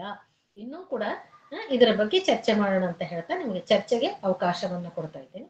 ನನಗೆ ಇಲ್ಲಿ ಅವಕಾಶ ಮಾಡಿಕೊಟ್ಟಿದ್ದಕ್ಕಾಗಿ ನಮ್ಮ ಇವರಿಗೆ, ಪ್ರಕಾಶಕರಿಗೆ, ಭಂಡಾರ ಪ್ರಕಾಶನ ಮತ್ತು ಆಯೋಜನೆ ಮಾಡಿದಂತಹ ಎಲ್ಲರಿಗೂ ನಾನು ತುಂಬ ಹೃದಯದ ಧನ್ಯವಾದಗಳನ್ನ ಅರ್ಪಿಸ್ತಾ ಇದ್ದೀನಿ. ತಾವು ಪ್ರಶ್ನೆಗಳನ್ನ ನನಗೆ ಕೇಳಬೇಕು. ಧನ್ಯವಾದಗಳು ಮೇಡಮ್. ಬಹಳ ವಿಸ್ತೃತವಾಗಿ ಮತ್ತು ಸರಳವಾಗಿ ಇದನ್ನ ಅರ್ಥೈಸಿದ್ರಿ. ಕೆಲವೊಂದು ವಾಕ್ಯಗಳು ಕೂಡ ಸರಳ ಭಾಷೆಯಲ್ಲೇ ಇದ್ರೂ ಕೂಡ ಕೆಲವೊಂದು ಪದಗಳು ಅರ್ಥ ಆಗ್ತಾ ಇರ್ಲಿಲ್ಲ, ಆದ್ರೆ ನೀವು ಬಹಳ ಸರಳವಾಗಿ ನಮ್ಗ ತಿಳಿಸಿ ಹೇಳಿದ್ರಿ. ಸೊ ನಿಮ್ಗೆ ಅನಂತ ಧನ್ಯವಾದಗಳು. ಯಾರಾದ್ರೂ ಪ್ರಶ್ನೆಗಳನ್ನ ಕೇಳೋರಿದ್ರೆ ನೇರವಾಗಿ ಕೇಳಬಹುದು. ಇಲ್ಲೊಂದು ಪ್ರಶ್ನೆ ಇದೆ ಮೇಡಮ್, ಸರ್ ಕೇಳಿದ್ದಾರೆ, ಬಸವರಾಜ್ ಕೊಡಗುಂಟಿ ಅವರು. ವಿಷ್ಣುವಿನಲ್ಲಿ ನಂಬಿಕೆ ಮುಖ್ಯವೋ ಇಲ್ಲವೇ ಬದುಕು ಮುಖ್ಯವೋ ಎಂಬ ಪ್ರಶ್ನೆ ಹಾಕಿಕೊಂಡರೆ ಈ ಕವನ ಯಾವುದರ ಕಡೆ ವಾಲಬಹುದು? ಇದು ಬದುಕಿನ ಕಡೆಗೆ ವಾಲುವಂಥದ್ದು. ಯಾಕಂದ್ರೆ ಹರಿದಾಸರು ಬದುಕನ್ನೇ ದೊಡ್ಡದಾಗಿ ಇಟ್ಟುಕೊಂಡಾರ. ಆದ್ರೆ ಅವರು ಒಂದು ಧೋರಣೆ ಇಟ್ಕೊಂಡು ಬರೆದಿರೋದ್ರಿಂದ ವಿಷ್ಣುವನ್ನ ಮುಖ್ಯವಾಗಿ ಇಟ್ಕೊಂಡು ಹೇಳ್ತಾರೆ ಅಷ್ಟೇ. ಆದ್ರೆ ಬದುಕೇ ದೊಡ್ಡದು ಅನ್ನೋದೇ ಅವ್ರು ಹೇಳೋದು. ಅವರು ಹೇಳುವಂತಹ ತತ್ವ ಸರಳವಾದಂತ ಜೀವನ. ನೀವು ಹೇಳಿದ್ರಲ್ಲ, ಸರಳವಾದ ಭಾಷೆಯಲ್ಲಿ ಹೇಳಿದ್ರೆ ಅಂದ್ರೆ, ಎಲ್ಲ ಹರಿದಾಸರು ಸಂಸ್ಕೃತ ಬಲ್ಲವರೇ, ಎಲ್ಲ ತಿಳಿದವರು, ಅವರು ವೇದಾಂತಗಳನ್ನ ತಿಳಿದವರು. ಆದ್ರೆ ಅವರು ಎಷ್ಟು ಸರಳವಾಗಿ ಬರೆದು ಕೊಟ್ಟಾರಂದ್ರೆ ಒಬ್ಬ ಸಾಮಾನ್ಯ ಸಮಾಜದ ಕಟ್ಟಕಡೆಯ ವ್ಯಕ್ತಿಯು ಕೂಡ ಅರ್ಥ ಮಾಡಿಕೊಳ್ಬೇಕು. ಒಂದು ಭಾಷೆಯ ಸಾರ್ಥಕತೆ ಇರುವುದೇ ಸರಳತೆಯಲ್ಲಿ. ಹೌದಾ? ಹರಿದಾಸ ಸಾಹಿತ್ಯ ಏನ್ ಮಾಡಿತು ಅಂದ್ರೆ ಆ ಸರಳತೆಯನ್ನ ಮೈಗೂಡಿಸ್ಕೊಂತು. ಎಷ್ಟೋ ಸಾರಿ ನಾವು ಅಂದ್ಕೊಳ್ತೀವಿ ಅವರದು ಬಹಳ ಸರಳವಾದದ್ದು ಅಂತ. ನೀವು ಸರಳವಾಗಿ ಇರುವುದೇ ಬಹಳ ಕಷ್ಟ. ನಾವು ಅನ್ಕೊಂಡಿರ್ತೀವಿ ಸರಳವಾಗಿರೋದು, ಸರಳವಾಗಿ ಮಾತಾಡೋದು ಸುಲಭ ಅಂತ. ನಾವು ಅಲ್ಲ, ಸುಲಭ ಅಲ್ಲ. ಸರಳವಾಗಿ ಭಾಷೆಯ ನಿಜವಾದ ಉದ್ದೇಶವೇ ನಿಮ್ಮ ಮಧ್ಯೆ ಇರುವಂತಹ ಏನು ಸಂವಹನ. ಆ ಸಂವಹನ ಆಗ್ಲಿಲ್ಲ ಅಂದ್ರೆ ಆ ಭಾಷೆ ಆ ಪಾಂಡಿತ್ಯ ತಗೊಂಡು ಏನ್ ಮಾಡೋದು? ಅದು ಉದ್ದೇಶ ಇರೋದೇ ಜನಸಾಮಾನ್ಯರಿಗೆ ತಲುಪಬೇಕು ಅನ್ನುವ ಕಾರಣಕ್ಕಾಗಿ ಹರಿದಾಸರು ಸರಳ ಸರಳ ಸರಳ ಸರಳರತೆಯಲ್ಲಿ ಸಾಹಿತ್ಯವನ್ನ ರಚಿಸಿದ್ರು. ಅದನ್ನ ನಾವು ಸಿದ್ಧಾಂತಕ್ಕೆ ಅನ್ವಯಿಸ್ತಾ ಹೋದ್ರೆ ಅದು ಬಹಳ ದೊಡ್ಡ ಅರ್ಥ ಆಗ್ತದೆ. ಅದು ಅದರಲ್ಲಿ ವಿಸ್ತಾರವಾಗಿ ಹೇಳ್ಬಹುದು, ಹೇಳೋದಕ್ಕೆ ಸಾಧ್ಯತೆ ಇದೆ. ಆದ್ರೆ ಅವರ ಉದ್ದೇಶ ಅದಲ್ಲ. ಹರಿದಾಸರ ಉದ್ದೇಶ ಅದಲ್ಲ. ಹರಿದಾಸರ ಉದ್ದೇಶ ಸಾಮಾನ್ಯ ಜನರನ್ನ ತಲುಪಬೇಕು. ವೇದಾಂತಗಳಲ್ಲಿರುವಂತಹ ಸಾರವನ್ನ ಸರಳವಾಗಿ ಸಾಮಾನ್ಯ ಜನರಿಗೆ ತಿಳಿಸಿ ಹೇಳುವುದೇ ಅವರ ಉದ್ದೇಶವಾಗಿತ್ತು. ಅದು ಒಂದು ವಿಶ್ವವಿದ್ಯಾಲಯ ಅನ್ಕೊಳ್ರಿ. ವಿಶ್ವವಿದ್ಯಾಲಯ ಏನು ಅಂದ್ರೆ ಮುರಿದು ಕಟ್ಟಿ ಬೆಳೆಸಿದಂತಹದ್ದು. ಸಾಮಾನ್ಯರಿಗಾಗಿ ಕಟ್ಟಿದಂತ ವಿಶ್ವವಿದ್ಯಾಲಯ ಹರಿದಾಸ ಸಾಹಿತ್ಯ ಅನ್ನುವಂಥದ್ದು ಸಾಮಾನ್ಯ ಜನರಿಗೆ. ಇವತ್ತು ನೀವು ನೋಡ್ರಿ, ಕಟ್ಟಕಡೆಯ ವ್ಯಕ್ತಿಯು ಕೂಡ ಪುರಂದರದಾಸರ ಹಾಡಾಡ್ತಾರೆ. ನಾನು ಕೇಳಿದ್ದೀನಿ, ಅವರು ಎಷ್ಟು ಜನ ಹಾಡುವ ಭಜನಾ ಗೀತೆಗಳನ್ನ ಹಾಡ್ತಾರ ಅಂತಲ್ಲೆಲ್ಲ ನಾನು ಕೇಳಿದ್ದೀನಿ. ದಾಸರ ಹಾಡುಗಳನ್ನ ಸಾಮಾನ್ಯ ಜನ ಹಾಡ್ತಾರ. ಯಾಕೆ ಹಾಡ್ತಾರ ಅಂದ್ರೆ ಹರಿದಾಸರ ಉದ್ದೇಶವೂ ಅದೇ ಆಗಿತ್ತು. ಅದಕ್ಕೆ ಜನಪದ ಲಯಗಳನ್ನು ಇಟ್ಟುಕೊಂಡೇ ಅವರು ಬರೆದಿದ್ದು. ಇಲ್ಲಿ ಕಷ್ಟವಾದದ್ದು ಏನೂ ಇಲ್ಲ. ಹಾಗಾಗಿ ಸರಳತೆಯೇ ಅದು ಮುಖ್ಯ. ಆ ಸರಳತೆಯ ವಿಚಾರಗಳು ನಮ್ಮ ಬದುಕಿಗೆ ಪೂರಕವಾಗಬೇಕು. ಎಲ್ಲರೂ ಸಂತೋಷವಾಗಿರಬೇಕು, ಸುಖ ನೆಮ್ಮದಿಯಿಂದ ಇರಬೇಕು. ಅವ್ರು ಹೇಳಿದ್ದಷ್ಟೇ. ಎಷ್ಟು ವರ್ಷ ನಾವು ಬದುಕ್ತೀವಿ, ಏನೋ ಎಷ್ಟು ದಿವಸ ನಾವು ಇರೋದಕ್ಕೆ ಸಾಧ್ಯ ಇದೆ. ಇರುವಷ್ಟು ಜನ ಸುಖವಾಗಿರೋಣ, ಒಳ್ಳೆಯ ರೀತಿಯಿಂದ ಇರೋಣ ಅನ್ನುವಂತಹ ಸೌಹಾರ್ದತೆಯನ್ನ ಅವ್ರು ಹೇಳ್ಕೊಟ್ಟಾರೆ. ನಿಜ. ಅಂದ್ರೆ ದೇವರಿಗಿಂತಲೂ ಬದುಕು ಮುಖ್ಯ. ಅವ್ರು ಹೇಳಿದ್ದಾರೆ, ಕಂಡದ್ದೆಲ್ಲ ದೇವರ ಮೂರ್ತಿ ಅಂತ ತಿಳ್ಕೊಳ್ರಿ. ನಮ್ಮ ಎದುರು ಒಬ್ಬ ಮನುಷ್ಯ ಅಂದ್ರೆ ಆತನೇ ದೇವ್ರ ಅಂತ ತಿಳ್ಕೊಳ್ರಿ. ಅವ್ರ ಮೊದ್ಲೇ ಕಂಡದ್ದೆಲ್ಲ ಕಮಲನಾಭನ ಮೂರ್ತಿ ಅಂತ ಹೇಳ್ಯಾರ. ಏನಂದ್ರೆ ಎದುರು ಬಂದವರೇ ದೇವ್ರು. ದೇವ್ರು ಅಂದ್ರೆ ಶಂಖಚಕ್ರ ಗದ ಹಿಡ್ಕೊಂಡು ಎದುರಿಗೆ ಬರೋದಿಲ್ಲ. ಒಬ್ಬ ಮನುಷ್ಯನ ರೂಪದಲ್ಲಿ ಅವನ ಅಂತರಾತ್ಮದಲ್ಲಿ ದೇವರಿದ್ದಾನೆ. ಅವನ ಅಂತರಂಗದಲ್ಲಿ ಒಬ್ಬ ದೇವರಿದ್ದಾನೆ. ಸಕಲ ಜೀವರಾಶಿಗಳಲ್ಲಿ ಪರಮಾತ್ಮ ವ್ಯಾಪ್ತನಾಗಿದ್ದಾನೆ ಅನ್ನುವಂಥದ್ದು ಸಿದ್ಧಾಂತ. ಹೌದಾ? ಹೀಗಾಗಿ ಅಲ್ಲಿ ಎದುರಿಗೆ ಏನು ಕಾಣಿಸ್ತದೆ? ಒಂದು ಪಶು ಪಕ್ಷಿಗಳು ಕಂಡ್ರು ಅದರಲ್ಲಿ ಭಗವಂತನನ್ನ ಕಾಣಬೇಕು. ಓಕೆ. ಇನ್ನೊಬ್ರು ಯಾರು ರಾಮರೆಡ್ಡಿ ಅಂತ ಅವರೊಂದು ಪ್ರಶ್ನೆಯನ್ನ ಕೇಳಿದ್ದಾರೆ. ಇವರ ಕೀರ್ತನೆಯ ಪರಿಭಾಷೆ ಯಾವ ಸ್ವರೂಪದ್ದು ಅಂತ ಕೇಳ್ತಿದ್ದಾರೆ. ಸರಳವಾದದ್ದು, ನೇರವಾಗಿ ಇರುವಂತಹದ್ದು ಪರಿಭಾಷೆ ಅಂದ್ರೆ ಆಡು ಭಾಷೆಯನ್ನೇ ಬರೋದು. ನಾ ಹೇಳಿದ್ನಲ್ಲ, ಆಡು ಭಾಷೆಯನ್ನ ಹಾಡು ಭಾಷೆಯನ್ನಾಗಿ ಮಾಡಿದ್ರು. ಅಂದ್ರೆ ಸಂಗೀತದ ಮುಖಾಂತರನೇ ಅದನ್ನ ಹೇಳಿದ್ರು. ಬಹಳ ನೇರವಾದಂತಹ, ಇಲ್ಲಿ ನಿರೂಪಣಾತ್ಮಕ ಅಂತ ನಾವ್ ಹೇಳ್ತೇವೆ ನೋಡ್ರಿ, ಆ ತರ ಇಲ್ಲಿ ಯಾವುದೇ ಇದಿಲ್ಲ, ಗೊಂದಲ ಇಲ್ಲ, ಬಹಳ ಕಠಿಣ ಅಂತ ಇಲ್ಲ. ಈಗ ನೀವು ಇದೇ ಸುಳಾದಿಗಳನ್ನ ತಗೊಂಡ್ರೆ ಆ ಸುಳಾದಿಗಳನ್ನ ಓದ್ಬೇಕಾದಾಗ ಭಾಷೆ ಬಹಳ ಕಷ್ಟವಾಗಿರ್ತದೆ. ಗೂಢಾರ್ಥವನ್ನ ಇಟ್ಟುಕೊಂಡು ಬರ್ದಿರ್ತದೆ. ಕೀರ್ತನೆಗಳಲ್ಲಿ ಗೂಢಾರ್ಥ ಇರೋದಿಲ್ಲ. ನೀವು ಕೀರ್ತನೆಗಳಲ್ಲಿ ಏನಿರ್ತದಂದ್ರೆ ಮೊದ್ಲು ಪಲ್ಲವಿಯನ್ನು ಹೇಳ್ತಾರಲ್ಲ, ಆ ಪಲ್ಲವಿ ವಿಚಾರಗಳೇ ಮುಂದಿನ ನುಡಿಗಳಿಗೆ ಹರಿದು ಬರ್ತದೆ. ಈಗ ಉದಾಹರಣೆಗೆ, ಮೂರ್ತಿಯನ್ನೇ ನಿಲ್ಲಿಸೋ ಮಾಧವ ನಿನ್ನ ಮೂರ್ತಿಯನ್ನೇ ನಿಲ್ಲಿಸು ಒಂದು ಪಲ್ಲವಿ. ಆಮೇಲೆ ಎಂಥ ಮೂರ್ತಿಯನ್ನು ನಿಲ್ಲಿಸ್ಬೇಕು? ಎಳೆ ತುಳಸಿಯವನ ಮಾಲೆಯ ಧರಿಸಿ. ನೀನು ಎಂಥ ಮೂರ್ತಿ ನನ್ನ ಕಣಿಗೆ ಬರಬೇಕಂದ್ರೆ ತುಳಸಿ ಮಾಲೆ ಇಟ್ಕೊಂಡಿರ್ಬೇಕು, ಕೊಳಲನ್ನು ಇಟ್ಕೊಂಡಿರ್ಬೇಕು, ನೀನು ಕಿರೀಟವನ್ನ ಹಾಕೊಂಡಿರ್ಬೇಕು, ನವಿಲು ಗರಿಯನ್ನ ಇಟ್ಕೊಂಡಿರ್ಬೇಕು. ಈ ತರ ಅಂದ್ರೆ ಪಲ್ಲವಿ ಏನಿರ್ತದಲ್ಲ, ಪಲ್ಲವಿಯ ವಿವರಣವೇ ಮುಂದಿನ ನುಡಿಗಳಲ್ಲಿ ಇರ್ತದೆ. ಇದು ಅವರ ಭಾಷೆಯ ಒಂದು ವಿಧಾನ. ಓಕೆ. ಐ ಥಿಂಕ್ ಇದು ಕೂಡ ಆನ್ಸರ್ ಆಗ್ತಿರ್ಬೋದು. ನೆಕ್ಸ್ಟ್ ಪ್ರಶ್ನೆ ಕೇಳಿದ್ದಾರೆ ಒಬ್ರು. ಕೀರ್ತನೆ, ಸುಳಾದಿಗಳು ಮತ್ತು ಉಗಾಭೋಗಗಳ ಕುರಿತು ಅಂದ್ರೆ ಅವುಗಳ ಲಕ್ಷಣ ಏನೇ ಅಂತ ಹೇಳಿ ಪರಿಚಯ ಮಾಡ್ತೀರಾ ಅಂತ ಒಬ್ರು ಕೇಳಿದ್ದಾರೆ. ಓಕೆ, ಇದು ಬಹಳ ಒಳ್ಳೆ ಪ್ರಶ್ನೆ. ಇದನ್ನ ನಾನು ಮೊದ್ಲೇ ಹೇಳ್ಬೇಕು ಅನ್ಕೊಂಡಿದ್ದೆ, ಯಾಕಂದ್ರೆ ನೀವು ಪ್ರಶ್ನೆ ಬಂದಾಗ ಹೇಳೋಣ ಅಂತ ನಾನು ಅನ್ಕೊಂಡೆ.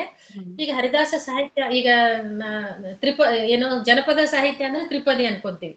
ಹಾಗೆ ಹರಿದಾಸ ಸಾಹಿತ್ಯ ಅಂದ್ರೆ ಕೀರ್ತನೆ ಅನ್ಕೊಂತೀವಿ. ಹಂಗಲ್ಲ. ಕೀರ್ತನೆಗಳಂದ್ರೆ ಏನು ಅಂದ್ರೆ ಕೀರ್ತಿಸುವಂತಹದ್ದು. ಅವು ಸಂಗೀತ ರಚನಾತ್ಮಕವಾಗಿರುವಂತಹದ್ದು. ಪಲ್ಲವಿ, ಅನುಪಲ್ಲವಿ. ಪಲ್ಲವಿ ಆಮೇಲೆ ಒಂದೊಂದು ಹಾಡು ಕೀರ್ತನೆಗಳಿಗೆ ಅನುಪಲ್ಲವಿ ಇರ್ತದ, ಒಂದೊಂದ್ಸರಿ ಇರೋದಿಲ್ಲ. ಆ ಪಲ್ಲವಿಯಲ್ಲಿ ಇರುವಂತ ವಿಚಾರಗಳೇ ನುಡಿಗಳಲ್ಲೇ ಬರ್ತದೆ. 3 ನುಡಿ, 5 ನುಡಿ, 7, 9 ಈ ತರ ಬೆಸ ಸಂಖ್ಯೆಯಲ್ಲಿ ನುಡಿಗಳಿರ್ತದೆ. ಕೊನೆಗೆ ಒಂದು ಅಂಕಿತ ಇರ್ತದೆ. ಇದು ಕೀರ್ತನೆಗಳು ಸ್ವಲ್ಪ ನಿಮಗೆಲ್ಲ ಪರಿಚಯ ಇದೆ. ಆದ್ರೆ ಉಗಾಭೋಗ ಹೆಂಗಿರ್ತದೆ ಅಂದ್ರೆ ನೋಡೋದಕ್ಕೆ ಅದು ವಚನ ತರ ಇರ್ತದೆ. ಉಗಾಭೋಗಗಳು ಹೆಂಗಿರ್ತಾವಂದ್ರೆ ಅವು ನೋಡೋದಕ್ಕ ವಚನಗಳ ತರ ಕಾಣಿಸ್ತಾವ. ವಚನಗಳನ್ನ ನಾವು ನೋಡ್ತೀವಿ. ಆದ್ರೆ ಇವು ಸಂಗೀತ ಪ್ರಧಾನವಾದಂತಹದ್ದು. ಉದ್ಗ್ರಹ, ಆಭೋಗ, ಈ ತರದ ಒಂದು ಸಂಗೀತದ ಪರಿಭಾಷೆ ಇಟ್ಟುಕೊಂಡು ಇರುವಂತಹದ್ದು. ಅಂಕಿತ, ಅಲ್ಲಿ ಕೂಡ ಅಂಕಿತ ಇರ್ತದೆ. ಸಂಗೀತ ಇಲ್ಲಿ ಮುಖ್ಯ. ದಾಸ ಸಾಹಿತ್ಯದಲ್ಲಿ ಎಲ್ಲಾ ಕಡೆ ಸಂಗೀತ ಹಾಸುಹೊಕ್ಕಾಗಿರ್ತದೆ, ಅದು ಬಿಟ್ಟು ಇರೋದಿಲ್ಲ. ಇನ್ನು ಸುಳಾದಿಗಳು ಅನ್ನುವಂಥದ್ದು ಇನ್ನೊಂದು ಪ್ರಕಾರ.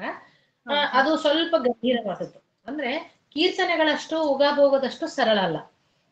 ಏನ್ ಹೇಳ್ತಾರಂದ್ರೆ ಸುಳಾದಿಗಳು 100 ಕೀರ್ತನೆಗಳಿಗೆ 1 ಸುಳಾದಿ ಸಮ ಅಂತ ಹೇಳ್ತಾರೆ. ಆ ಸುಳಾದಿಗಳು ಹೆಂಗಿರ್ತದಂತಂದ್ರೆ ಸಪ್ತ ತಾಳಗಳಲ್ಲಿ ಇರ್ತದೆ. ಧ್ರುವ, ಮಠ್ಯ, ಈ ತರ ಸಪ್ತ ತಾಳಗಳಿರ್ತಾವ. ಏಕತಾಳ, ಮಟ್ಟ ತಾಳ, ತ್ರಿವಡಿ ತಾಳ, ಈ ತರ ಝಂಪೆ ತಾಳ, ಹಿಂಗ 7 ತಾಳಗಳಿರ್ತಾವ. ಕೊನೆಗೆ ಜತೆ ಅಂತ ಒಂದ್ 2 ಸಾಲಿನ ಪದ್ಯ ಇರ್ತದೆ. ಈ ಶುರುವಾಗೋದು ಅದು ಧ್ರುವ ತಾಳದಿಂದ ಶುರುವಾಗ್ತದೆ. ಧ್ರುವ ತಾಳದಿಂದ ಶುರುವಾಗಿ ಜತೆಗೆ ಮುಗಿತದೆ. ಅವು ಎಷ್ಟು ತಾಳಗಳು ಬರ್ತಾವಲ್ಲ ಎಲ್ಲ ತಾಳಗಳಿಗೆ ಅಂಕಿತ ಇರ್ತದೆ. ಎಲ್ಲ ತಾಳಗಳಿಗೆ ಅಂಕಿತ ಇರ್ತದೆ. ಆಮೇಲೆ ಇಲ್ಲಿ ನಾವು ಪಲ್ಲವಿ, ಇದು ಕೀರ್ತನೆಯಲ್ಲಿ ಏನ್ ಮಾಡ್ತೀವಿ, ಪಲ್ಲವಿ ಇದ್ದದ್ದನ್ನೆಲ್ಲ ಇಲ್ಲಿ ವಿವರಣೆ ಕೊಡ್ತೀವಲ್ಲ, ಸುಳಾದಿಯಲ್ಲೆಲ್ಲ ಹಂಗಲ್ಲ. ಸುಳಾದಿಯಲ್ಲಿ ಹೇಳಿದ್ದೆಲ್ಲವೂ ಕೊನೆಗೆ ಜತೆಯಲ್ಲಿ ಅದು ಗೊತ್ತಾಗ್ತದೆ ನಮಗೆ. ಜತೆಯಲ್ಲಿ ಇಷ್ಟೋ ತನಕ ಅವ್ರು ಏನ್ ಹೇಳಿದ್ರು ಅಂತ ಗೊತ್ತಾಗ್ತದೆ. ಕೀರ್ತನೆಯಲ್ಲಿ ವಿವರಣೆ ಇರ್ತದೆ, ಸುಳಾದಿಯಲ್ಲಿ ವಿವರಣೆ ಇರಂಗಿಲ್ಲ. ಅದೊಂದು ಸಿದ್ಧಾಂತ ಇದ್ದಂಗೆ. ನೀನೇ ಏನೇ ಸ್ವಾಮಿ ಅಬಲೆ ಯಾವ ಕಾಯ್ದದ್ದು ಅಂತ ಹೇಳ್ತಾರೆ. ನೀನೇ ಏನೇ ಸ್ವಾಮಿ ಅಬಲೆ. ಅಬಲೆ ಅಂದ್ರೆ ಯಾರಂತ ನಮ್ಗೆ ಗೊತ್ತಿರ್ಬೇಕು. ಅಂದ್ರೆ ಸುಳಾದಿಗಳನ್ನ ಓದ್ಬೇಕಂದ್ರೆ ಸ್ವಲ್ಪ ಪೂರ್ವ ಸಿದ್ಧತೆ ನಮಗಿರ್ಬೇಕು. ಕೀರ್ತನೆಗಳಿಗೆ ಬೇಕಿಲ್ಲ, ಅಲ್ಲಿ ಅವ್ರು ವಿವರಣೆ ಕೊಟ್ಕೊಂತ ಹೋಗ್ತಾರೆ. ಅಲ್ಲಿ ನೀನೇ ಏನೇ ಸ್ವಾಮಿ ಬಾಲಕನ ಕಾಯ್ದದ್ದು. ಬಾಲಕನ ಯಾರ್ ಕಾಯ್ದ್ರು ಅದು ಕತಿ ಗೊತ್ತಿರುತ್ತೆ, ಅಂದ್ರೆ ಅದು ಅರ್ಥ ಆಗ್ತದೆ. ಈ ತರ ಅಂದ್ರೆ ತಮಿಳು ಭಾಷೆಯಲ್ಲಿ ಪ್ರಬಂಧಗಳು ಅಂತ ಇದ್ದು, ಸಾಲಗ ಸೋಡ, ಛಾಯಾಲಗ ಅನ್ನುವಂತಹ ಪ್ರಬಂಧಗಳು. ಅಂತಹ ಪ್ರಬಂಧಗಳಿಂದ ಬಂದಂತಹದ್ದಿದು. ಆ ಪ್ರಬಂಧ ಸಾಲಗ ಸೂಡ. ಸೂಡ ಅಂತಂದ್ರೆ ಏನು? ಸೂಡು ಅಂತೀವಿ ನೋಡ್ರಿ, ಪುಂಡಿಪಲ್ಯ ಸೂಡು. ಈ ತರ ಸೂಡು ಅಂತ ನಮ್ ರಾಯಚೂರಲ್ಲೆಲ್ಲ ನಾವು ಕರಿತೀವಿ. ಸೂಡು ಬೇರೆ ಕಡೆ ಗೊತ್ತಿಲ್ಲ ನನ್ಗೆ. ಸೂಡು ಅಂತ ಕರಿತೀವಿ. ಪಲೆಕಾಯಿ ಅದೆಲ್ಲ ಸೂಡುಗಳು ಅಂತ ನಾವು ಕರಿತೀವಿ. ಆ ತರ ಸೂಡುಗಳಿಂದ ಎಲ್ಲಾ ತಾಳಗಳ ಒಂದು ಕಟ್ಟದು ಸೂಡು. ಆಮೇಲೆ ಸೂಳ್ ಪಡೆಯಲಪ್ಪುದು ಕಾಣ ಮಹಾಜಿ ರಂಗದೋಳ್. ಸೂಳ್ ಅಂದ್ರೆ ಒಂದು ಸರ್ತಿ ಬರ್ತದಪ್ಪ ಅಂತಾನು ಮತ್ತೆ ನಿಮಗೆಲ್ಲ ಗೊತ್ತು. ನಾನು ಅದನ್ನ ವಿವರವಾಗಿ ನಿಮಗೆ ಹೇಳೋದಕ್ಕೆ ಹೋಗೋದಿಲ್ಲ. ಸೂಳ್ ಪಡೆಯಲಪ್ಪುದು ಕಾಣ ನೆಂದು ಸರತಿ ಬರ್ತದಪ್ಪ ಅಂತ. ಹಂಗ ಕ್ರಮವಾಗಿ ಬರುವಂತಹ ಸೂಡಾದಿ. ಸೂಳ್ ಡಕಾರಂ ಬೆಟ್ಟಿತ್ತಾಗ ಉಚ್ಚರಿಸಿ ಲಕಾರಂ ಪುಟ್ಟುಗಂ. ಹೌದಲ್ಲ, ಲಕಾರ ಡಕಾರ ಅದರ ಬಂದೆ. ಹಾಗೆ ಸೂಡಾದಿ, ಸೂಡು ಅಂದ್ರೆ ಕಟ್ಟುವಂಥದ್ದು. ಆ ಡಕಾರಕ್ಕೆ ಲಕಾರ ಬಂದು ಸುಳಾದಿಗಳು ಅಂತ ನಮಗೆ ಆಗ್ತದೆ. ಇನ್ನು ನಮ್ಮ ಆಧ್ಯಾತ್ಮದಲ್ಲಿ ಏನ್ ಹೇಳ್ತಾರ, ಭಗವಂತನ ಸುಳುಹು ಕೊಡ್ತದದು, ಅದಕ್ಕೆ ಸುಳಾದಿ ಅಂತ ಹೇಳ್ತಾರೆ. ಅದು ಒಂದು ಏನೋ ಭಾವನಾತ್ಮಕವಾಗಿ ಅದನ್ನು ಒಪ್ಪಬಹುದು. ಭಾಷಿಕವಾಗಿ ಹೇಳೋದಂದ್ರೆ ಈ ತರ ಸೂಡಾದಿ ಸೂಳಾದಿ ಅನ್ನುವಂಥದ್ದನ್ನ ಭಾಷಿಕವಾಗಿ ನಾವು ಹೇಳ್ಬೋದು. ಈ ಹರಿದಾಸ ಸಾಹಿತ್ಯದಲ್ಲಿ ಹೈಯೆಸ್ಟ್ ಬರೆದವರು, ಅತಿ ಹೆಚ್ಚು ಬರೆದಂತವ್ರು ವಿಜಯದಾಸರು. ವಿಜಯದಾಸರಿಗೆ ಸುಳಾದಿ ದಾಸರಂತಾನೆ ಕರೀತಾರೆ. 558 ನಾನು ಸುಳಾದಿಗಳಂತಲೇ ನಾನು PhD ಮಾಡಿರೋದ್ರಿಂದ ಇವ್ರು ಎಲ್ಲ, ನಾನು ಫಸ್ಟ್ ವಿಜಯದಾಸರ ಸುಳಾದಿಗಳ ಮೇಲೆನೆ ಮಾಡೋದಕ್ಕೆ ಹೊರಟೆ. ಆದ್ರೆ ಆಮೇಲೆ ಗೊತ್ತಾಯ್ತು ಇನ್ನೂ ಅದರ ಸಾಹಿತ್ಯಿಕ ವಿಚಾರಗಳು, ಛಂದಸ್ಸು, ವ್ಯಾಕರಣ ಈ ತರದ ಯಾವ ವಿಚಾರಗಳಲ್ಲಿ ಬಂದಿಲ್ಲ. ಆದ್ದರಿಂದ ಬೇಸಿಕ್ ಮೂಲ ವಿಚಾರಗಳನ್ನ ಅದರಲ್ಲಿ ತಗೊಂಡು ನಾನು ಮಾಡಿದ್ದೀನಿ. ಉಳಿದ ಹರಿದಾಸರು ಎಷ್ಟು ಜನ ಬರೆದ್ರು ಅದೊಂದು ಸಂಕ್ಷಿಪ್ತ ಮಾಹಿತಿಯಾಗಿ ಅಲ್ಲಿ ನಾನು ಕೊಟ್ಟಿದ್ದೆ. ಇದು ಸುಳಾದಿ ಉಗಾವಕ. ಆಮೇಲೆ ವೃತ್ತನಾಮ ಅಂತ ಒಂದಿರ್ತದೆ. ವೃತ್ತನಾಮ ಅಂದ್ರೆ ಒಂದು ಸಂಸ್ಕೃತ ಶ್ಲೋಕ, ಒಂದು ಕನ್ನಡ ಶ್ಲೋಕ, ಅದರ ಅನುವಾದ ಆ ತರ ಇರ್ತದೆ. ತತ್ವ ಸುವಾಲಿಗಳು 2 ಸಾಲಿನ ಒಂದು ಕೀರ್ತನೆಗಳಿದ್ದಾವ. ಆಮೇಲೆ ಇವು ದಂಡಕ ಅಂತಿದೆ. ಶ್ರೀಪಾದರಾಜರ ದಂಡಕ. ದಂಡಕ ಅಂದ್ರೆ ಒಂದು ಬಡಿಗೆ ತರ ಇದು ನಮ್ಮ ಇವು ಏನು ರಗಳೆ ಹೇಳ್ತೀವಲ್ಲ ಆ ತರದ ಒಂದು ಸ್ವರೂಪದಲ್ಲಿ ಪದ್ಯ, ಗದ್ಯ ಅಲ್ಲ, ರಗಳೆಯಲ್ಲಿ ಬರುವಂತಹ ಪದ್ಯ ಏನಿದೆಲ್ಲ ಆ ತರ ಒಂದು ಬರುವಂತಹ ಒಂದು ಪ್ರಕಾರದಲ್ಲಿ ದಂಡಕಗಳು ಕೂಡ ಬರ್ತವೆ. ಇವೆಲ್ಲ ಬಯಲಾಟಗಳು ಬರ್ತದೆ ನಿಮಗೆ. ಬಯಲಾಟಗಳೇನು ಅಂತ, ಬಯಲಾಟಗಳು ಹರಿದಾಸರ ರಚಿತ ಬಯಲಾಟಗಳು ಕೂಡ ಇದ್ದಾವೆ. ಅದು ಕೂಡ ಸಂಶೋಧನೆಯಾಗಿದೆ, ಪ್ರಕಟ ಕೂಡ ಆಗಿವೆ. ಹೀಗೆ ಇವೆಲ್ಲ ಹರಿದಾಸ ಸಾಹಿತ್ಯದ ಬೇರೆ ಬೇರೆ ಪ್ರಕಾರಗಳು. ನಮ್ಮ ಉಪನ್ಯಾಸಕರಿಗೆ ಇವೆಲ್ಲ ಗೊತ್ತಿರಬೇಕು ಅಂತ ನನ್ನ ಅಪೇಕ್ಷೆ. ಎಷ್ಟೋ ಸರಿ ಏನ್ ಅನ್ಕೊಂತಾರಂದ್ರೆ ಏನಿರ್ಬೋದು ಏನಿಲ್ಲ ಅಂತ ಹಿಂಗ ಅನ್ಕೊಂತಾರೆ. ನೀವು ಸುಳಾದಿಗಳನ್ನ ಓದಿದ್ರೆ ಎಷ್ಟು ಜ್ಞಾನ, ಇಡೀ ಖಗೋಳ ಶಾಸ್ತ್ರ, ರಸಾಯನ ಶಾಸ್ತ್ರ, ಭಾಷಾಶಾಸ್ತ್ರ, ಮನಃಶಾಸ್ತ್ರ ಎಲ್ಲವೂ ಅದರಲ್ಲಿ. ಸುಳಾದಿಗಳಲ್ಲಿ ಹೇಳ್ತಾರೆ ಅವರು ಎಷ್ಟು ಮನಃಶಾಸ್ತ್ರದ ಬಗ್ಗೆ ನಿಮ್ಗೆ ಒಂದು ಮಾತನ್ನ ಹೇಳ್ತೀನಿ ನಾನು. ಅವ್ರು ಹೇಳ್ತಾರೆ ಏನಂದ್ರೆ, ನಮ್ಗೊಂದು ಮಗು ಇತ್ತು, ತಾಯಿ ಇಲ್ಲದ ಮಗು ಇದ್ರೆ ಆ ಮಗುವನ್ನ, ನಮ್ಮ ಮಕ್ಕಳನ್ನ ಆ ಮಗು ಮುಂದೆ ಮುದ್ದು ಇಡಬಾರ್ದಂತ. ಒಂದು ಮಗುಗೆ ತಾಯಿ ಇಲ್ಲ, ನನ್ನ ಮಗುವನ್ನ ನಾ ಮುದ್ದು ಇಡ್ತೀನಿ ಅಂದ್ರೆ ಇಲ್ಲ ಅಂತ ಇಡಬಾರ್ದು. ಆ ಮಗು ಫೀಲ್ ಆಗ್ತದಂತ, ನನಗೆ ಅಮ್ಮ ಇಲ್ಲಲ್ಲ ಅಂತ ಅನಿಸ್ತದ. ಅಷ್ಟು ಸೂಕ್ಷ್ಮವಾಗಿ ತಗೊಂತಾರೆ. ಮಡಿ ಬಗ್ಗೆ, ಹಬ್ಬದ ಬಗ್ಗೆ ಅಷ್ಟೆಲ್ಲ ವಿಚಾರಗಳು ಅದರಲ್ಲಿ ಇರೋದನ್ನ ನಾವು ಕಾಣ್ತೀವಿ. ಅಂದ್ರೆ ಅಲ್ಲಿ ಧರ್ಮದ ಬಗ್ಗೆನೂ ಇಲ್ಲ ಅಂತ ನಾನು ಹೇಳೋದಲ್ಲ. ವೇದಗಳ ಬಗ್ಗೆ, ಅವುಗಳ ಬಗ್ಗೆ ಎಲ್ಲ ಅಲ್ಲಿಯೂ ಕೂಡ ವಿಚಾರಗಳು ಇದ್ದಾವ, ಇಲ್ಲ ಅಂತಿಲ್ಲ. ವೇದಗಳಲ್ಲಿ, ಉಪನಿಷತ್ಗಳಲ್ಲಿ ಎಲ್ಲೆಲ್ಲಿ ಮೌಲಿಕವಾದಂತಹ ವಿಚಾರಗಳಿದ್ದಾವ. ಅದರಲ್ಲಿ ಸಾಂಪ್ರದಾಯಿಕವಾದ ವಿಚಾರಗಳು ಬರ್ತಾವೆ, ಇಲ್ಲ ಅಂತಿಲ್ಲ. ಆದ್ರೆ ಹರಿದಾಸರು ಮಾತ್ರ ಖಂಡಿತ ಸಮಾಜಮುಖಿಯಾಗಿ ಬರುವಂತಹ ಮಹಿಮರು. ಅವರನ್ನ ನಾವು ಧರ್ಮದ ನೆಲೆ, ನಾನು ಹೇಳ್ತೀನಲ್ಲ, ಅದೊಂದು ಏನು ಅಂದ್ರೆ ಧರ್ಮಲೇಪನವಾದ ಸಮಾಜಮುಖಿ. ಆ ಕಾಲದಲ್ಲಿ ಧರ್ಮ ಬೇಕಿತ್ತು. ಅದು ಇಲ್ಲದೆ ಅವ್ರು ಇದ್ ಮಾಡಕ್ ಆಗ್ತಿರ್ಲಿಲ್ಲ. ನಾವು ರಾಘವಾಂಕನ ಕಾವ್ಯ ನೋಡ್ತೀವಲ್ಲ, ಹೌದಿಲ್ಲ? ರಾಘವಾಂಕನ ಸಂದರ್ಭದಲ್ಲಿ ನೋಡ್ತೀವಿ ನಾವು 5 ಕೃತಿಗಳನ್ನ ಬರೆದ, ಗುರುಗಳು ಒಪ್ಲಿಲ್ಲ, ಒಂದೇಟ್ ಹೊಡೆದ, ಆಮೇಲೆ 5 ಹಲ್ಲು ಉದುರಿದ್ವು, ಆಮೇಲೆ ಪುರಾಣಗಳ ಇದೆಲ್ಲ ಧರ್ಮ ಯುಗ, ಭಕ್ತಿ ಯುಗ. ಅಲ್ಲಿ ಅನಿವಾರ್ಯ, ಭಕ್ತಿ ಅನ್ನೋದು ಅಲ್ಲಿ ಅನಿವಾರ್ಯವಾಗಿತ್ತು ಅಂತ ನನಗೆ ಅನಿಸ್ತದೆ. ಈ ಕೀರ್ತನೆ, ಸುಳಾದಿ, ಉಗಾಭೋಗ ಇವೆಲ್ಲವನ್ನ ಹಾಡ್ಬೋದಾ ಮೇಡಮ್? ಇವೆಲ್ಲವನ್ನ ಸಂಗೀತ ಎಲ್ಲ ಹಾಡ್ಬೋದು, ಎಲ್ಲ ಹಾಡ್ಲೇಬೇಕು. ಹಾಡಿದ್ರೆ ಹೆಚ್ಚು ಅರ್ಥ ಆಗ್ತದ, ಹಾಡದಿದ್ರೆ ಹೆಚ್ಚು ಮನಸ್ಸಿಗೆ ಮುಟ್ಟೋದಿಲ್ಲ. ನಿಜ. ನೆಕ್ಸ್ಟ್ ಪ್ರಶ್ನೆ ಬಂದಿದೆ. ಆಗದವರ ಆಡಿಕೊಂಬುದೇ ಆಶೀರ್ವಾದ ಎಂಬ ಮಾತು ಬರುತ್ತದೆ. ಸಹನೆಯನ್ನು ಎತ್ತಿ ಹೇಳುವ ಆಶಯವೇ ಇದು? ಸಾಮಾನ್ಯವಾಗಿ ಹೆಚ್ಚಿನ ಕೀರ್ತನೆಗಳಲ್ಲಿ ಇಂಥ ಮಾತುಗಳು ಕಂಡು ಬರುತ್ತವೆ. ಇದರಲ್ಲಿ ಕಾಲಘಟ್ಟದ ಅವಶ್ಯಕತೆ ಏನಾದರೂ ಇದ್ದಿರಬಹುದೇ? ಕಾಲಘಟ್ಟ ಅಂತ ಏನಿಲ್ಲ. ಮನುಷ್ಯರು ಎಲ್ಲಾ ಕಾಲದಲ್ಲಿ ಒಂದೇ, ಎಲ್ಲಾ ಕಾಲದಲ್ಲೂ ಆಡೋರು ಇದ್ದಾರ, ಎಲ್ಲಾ ಕಾಲದಲ್ಲಿ ಹಂಗಸುವವರು ಇದ್ದಾರೆ, ಎಲ್ಲಾ ಕಾಲದಲ್ಲಿ ಟೀಕಿಸುವವರು ಇದ್ದಾರೆ, ಎಲ್ಲ ಕಾಲದಲ್ಲಿ ಇರ್ತಾರೆ. ಸಮಾಜ ಅಂದ್ಮೇಲೆ ಅದು ಇದ್ದೇ ಇರ್ತದೆ, ಇರೋದಿಲ್ಲ ಅಂತಿಲ್ಲ. ಸಮಾಜ ಅಂದ್ಮೇಲೆ ಟೀಕೆ ಟಿಪ್ಪಣಿಗಳು, ಸ್ತುತಿನಿಂದಗಳು ಬಂದರೆ ಸಮಾಧಾನಿಯಾಗಿರಬೇಕು. ಇದು ಎಲ್ಲ ಕಾಲದಲ್ಲೂ ಇರ್ತದೆ. ನಾವ್ ಅನ್ಕೊಂಡಿವಿ ಆ ಕಾಲ ಹಂಗ, ಈ ಕಾಲ ಹಿಂಗ. ಎಲ್ಲ ಕಾಲಗಳಲ್ಲೂ ಆ ತರದ ಜನ ಇರ್ತಾರೆ. ಅದು ಬದುಕುವ ರೀತಿ ಅಂತ ನಾನು ಅನ್ಕೊಳ್ತೀನಿ. ಬದುಕುವ ರೀತಿ, ಅದಾಗ ಎಲ್ಲಾ ಸಂದರ್ಭದಲ್ಲಿ ನಾವು ವಿರೋಧ ಮಾಡ್ಲಿಕ್ ಆಗೋದಿಲ್ಲ, ಎಲ್ಲಾ ಸಂದರ್ಭದಲ್ಲಿ ಉತ್ತರ ಕೊಡೋದಕ್ ಆಗೋದಿಲ್ಲ. ನಮ್ಮ ಬದುಕಿನ ರೀತಿಯೇ ಉತ್ತರವಾಗ್ಬೇಕು. ಸಹನೆ ಅಂತಂದ್ರೆ ಅವ್ರು ಏನ್ ಮಾಡಿದ್ದು ಮಾಡಿಸ್ಕೋಬೇಕಂತಲ್ಲ, ಅವ್ರ ಏನಂದದ್ದು ಅನ್ಸ್ಕೋಬೇಕಂತಲ್ಲ. ಏನಂದ್ರೆ ಅದರಂತೆ ಬದುಕಿ ತೋರಿಸ್ಬೇಕು ನಾವು. ಅದು ಬದುಕಿನ ಒಂದು ವಿಧಾನ. ಅದು ಸಹನೆ ಅನ್ನುವಂತ ಒಂದು ವಿಧಾನ. ಆದ್ರೆ ಆಡಿಕೊಳ್ಳುವವರಿಗೆ ಬದುಕಿ ತೋರಿಸ್ಬೇಕು, ಅದು ಅವರ ಉದ್ದೇಶ. ನೀವು ಅವ್ರ ಅಂತರಂತ ನೊಂದ್ಕೊಂಡು ಕೊಡ್ಬೇಡ್ರಿ, ಅವ್ರ ಅಂತರಂತ ಕೈ ಚೆಲ್ಬೇಡ್ರಿ, ನೀವು ಬದುಕಿ ತೋರಿಸ್ರಿ ಅದನ್ನ. ಇದು ಅವರು ಜೀವನದ ಒಂದು ಸೆಲೆಯನ್ನ ಕೊಡ್ತಾರ ಅವರು. ಈಸಬೇಕು, ಇದು ಜಯಿಸಬೇಕು, ನೀವು ಬದುಕಬೇಕು ಅಂತವ್ರು ಅಂತಿರ್ತಾರ. ನೀವು ತಲೆ ಕೆಡ್ಸ್ಕೊಬೇಡ್ರಿ. ನಿಮ್ಮ ಜೀವನದ ಪಥ ಏನದೋ ಆ ಪಥದ ಮುಖಾಂತರ ನೀವು ಹೊರಡಬೇಕು. ಇದು ನಿಜವಾದ ಜೀವನ, ಹೌದಲ್ಲ? ನಾವ್ ಜನ ಅಂತಾರಂತ ನಾವ್ ಎಷ್ಟು ದಿನ ಇದು ಮಾಡೋದಕ್ಕಾಗ್ತದ? ಅವ್ರ ಮಾತಿಗೆ ಬೆಲೆ ಕೊಟ್ಟು ನಾವು ದುಃಖ ಪಡ್ಬೇಕಾಗ್ತದ? ಅವ್ರ ಅಂತಿರ್ತಾರ, ಆನೆ ಹೋಗ್ತದ, ಶ್ವಾನ ಬೀಳ್ತದ, ಹೌದಲ್ಲ? ನಾಯಿ ಒದರ್ತದ ಅಂತ ಆನೆ ತನ್ನ ಗಂಭೀರತೆಯನ್ನ ಬಿಟ್ಕೊಳ್ಳೋದಿಲ್ಲ. ಸಹನೆ ಬಹಳ ಮುಖ್ಯ ಬದುಕಿಗೆ. ತಾಳಬೇಕು, ತಕ್ಕ ಮೇಳಬೇಕು, ಉಕ್ಕುವ ಹಾಲಿಗೆ ನೀರು ಒಂದದಿ. ಹಾಲು ಉಕ್ತಾ ಇದ್ರೆ ಏನ್ ಮಾಡ್ತಾಳ ಅಮ್ಮ? ಪಟ್ನೆ ಅದನ್ನ ಇಳಿಸೋಕ್ ಹೋಗಿ ಕೈ ಸುಟ್ಕೊಳ್ಳೋದಿಲ್ಲ. ನಮ್ಮಂತವ್ರಾದ್ರೆ ಯಾರಿಗೆ ವ್ಯವಹಾರ ಇರೋದಿಲ್ಲೋ ಅವ್ರು ಬಡಬಡಿ ಹಿಡಿದು ಕೈ ಸುಟ್ಕೊಂತಾರ. ಅಮ್ಮ ಆದ್ರೆ ಏನ್ ಮಾಡ್ತಾಳ? ಉಕ್ಕುವ ಹಾಲಿಗೆ ನೀರಿಕ್ಕು ಒಂದು ನೀರ್ ತಗೊಂಡ್ ಹಿಂಗ್ ಹಾಕ್ತಾಳ, ಒಳಗ್ ಹೋಗ್ತದವ. ಅದು ಬದುಕು. ಉಕ್ಕುವ ಹಾಲಿಗೆ ನೀರಿಕ್ಕು ಒಂದದಿ, ತಾಳಬೇಕು ತಕ್ಕ, ತಾಳಬೇಕು, ಸಹಿಸ್ಕೊಳ್ಬೇಕು.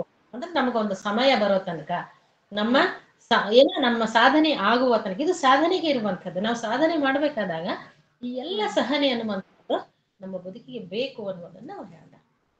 ಸಹನೆ ಅಂತಂದ್ರೆ ನಾವು ಅಶಕ್ತತೆ ಅಂತಲ್ಲ, ಶೋಷಣೆ ಅಂತಲ್ಲ, ಆ ಅರ್ಥದಲ್ಲಿ ಅವ್ರು ತಗೊಳೋದಿಲ್ಲ. ಅದನ್ನ ಸಹಿಸಿಕೊಂಡು ಅದನ್ನ ಮೀರಿ ಬೆಳಿಬೇಕು ಅನ್ನೋದು. ಓಕೆ, ಅವನ್ನ ಆಶೀರ್ವಾದ ಅಂತ ತಿಳ್ಕೊಂಡು ಹೋಗ್ಬೇಕು ಅಂತ ಹೇಳ್ತಿದ್ದಾರೆ. ಅಷ್ಟೇ ಸಹನೆಯಿಂದ ಈ ಪ್ರಶ್ನೆಗೆ ನೀವು ಉತ್ತರ ಕೊಟ್ರಿ, ಬಹಳ ಸುಂದರವಾಗಿ. ನೆಕ್ಸ್ಟ್ ಪ್ರಶ್ನೆ ಕೇಳ್ತಿದ್ದಾರೆ. ವಚನಗಳ ಅಭಿವ್ಯಕ್ತಿ ಕ್ರಮಕ್ಕೂ ಮತ್ತು ಕೀರ್ತನೆಗಳ ಅಭಿವ್ಯಕ್ತಿ ಕ್ರಮಕ್ಕೂ ಅಂತರವೇನಾದ್ರೂ ಇದೆಯಾ ಅಂತ ಕೇಳ್ತಿದ್ದಾರೆ. ಇದೆ. ಯಾಕಂದ್ರೆ ವಚನಗಳು ಏನಾಯ್ತು, ಒಂದು 100 ವರ್ಷ ಮೊದ್ಲು, 100-200 ವರ್ಷಗಳು, 12ನೇ ಶತಮಾನ ನಡುಗನ್ನಡದ ಕಾಲ ವಚನಗಳು ಬಂದ್ವು. ಆ ನಂತರ 15ರ ನಂತರ ಇವರು ದಾಸರು ಬಂದರು. ವಚನಗಳ ನನ್ನ ಅಧ್ಯಯನದ ಮಿತಿಯಲ್ಲಿ ನಾನು ಹೇಳೋದಾದ್ರೆ, ವಚನಕಾರರಿದ್ದ ಕಾಲದಲ್ಲಿ ಇದ್ದಷ್ಟು ಹರಿದಾಸರ ಕಾಲದಲ್ಲಿ ಸಮಾಜ ಸುರಕ್ಷಿತವಾಗಿರ್ಲಿಲ್ಲ. ಇದ್ದಲ್ಲಿ ಒಂಚೂರು ಚಲೋ ಇತ್ತೇನೋ, ಸ್ವಲ್ಪ ಗಟ್ಟಿ ಇತ್ತೇನೋ. ಆನಂತರ ನೋಡ್ರಿ, ಇದರಲ್ಲಿ ಬರ್ತಾವ ಕೀರ್ತನೆಗಳಲ್ಲಿ, ಏನು ಮನೆ ಮನೆಗೆ ಹೋಗ್ತಾರೆ ಇವ್ರು. ಅಂದ್ರೆ ಜನ ಮನೆಯಿಂದ ಹೊರಗೆ ಬರ್ಲಾರ್ದಷ್ಟು ಸಮಾಜ ಅಲ್ಲಿ ಭಯಂಕರವಾಗಿತ್ತೇನೋ ಅಂತ, ವಿಪ್ಲವಗೊಂಡಿತ್ತೇನೋ ಅಂತ. ಆ ಕಾರಣಕ್ಕಾಗಿ ಇವರು ಏನ್ ಮಾಡ್ತಾರ, ವಚನಕಾರರು ನಿಷ್ಠೂರವಾಗಿ ಮಾತಾಡ್ತಾರೆ, ನೇರವಾಗಿ ಮಾತಾಡ್ತಾರೆ, ಹೌದಾ? ನೇರವಾಗಿ ಅವ್ರ ಮಾತು ನೇರವಾಗಿ ಇರ್ತದೆ. ಇವ್ರು ಏನ್ ಮಾಡ್ತಾರಂದ್ರೆ ಪರೋಕ್ಷವಾಗಿ ಅವ್ರಿಗೆ ಮಾಡ್ತಾ ಸಾಂತ್ವನದ ನುಡಿಗಳಂತೆ ಇದಾವ ಅಂತ ನನಗೆ ಅನಿಸ್ತದೆ. ಸಾಂತ್ವನದ ನುಡಿಗಳು, ಅವ್ರ ಮನೆ ತನಕ ಹೋಗಿ ಬರ್ರಿ ಹೊರಗೆ ಬರ್ರಿ, ನಾವು ಹೊರಗೆ ಬರ್ರಿ ಅಂತ ಕರೆದಂಗ ಸಾಂತ್ವನದ ಮಾತುಗಳಂತ ನನಗೆ ಅನಿಸ್ತದೆ. ನನ್ನ ಅನುಭವದ ಮಿತಿ ಅದು.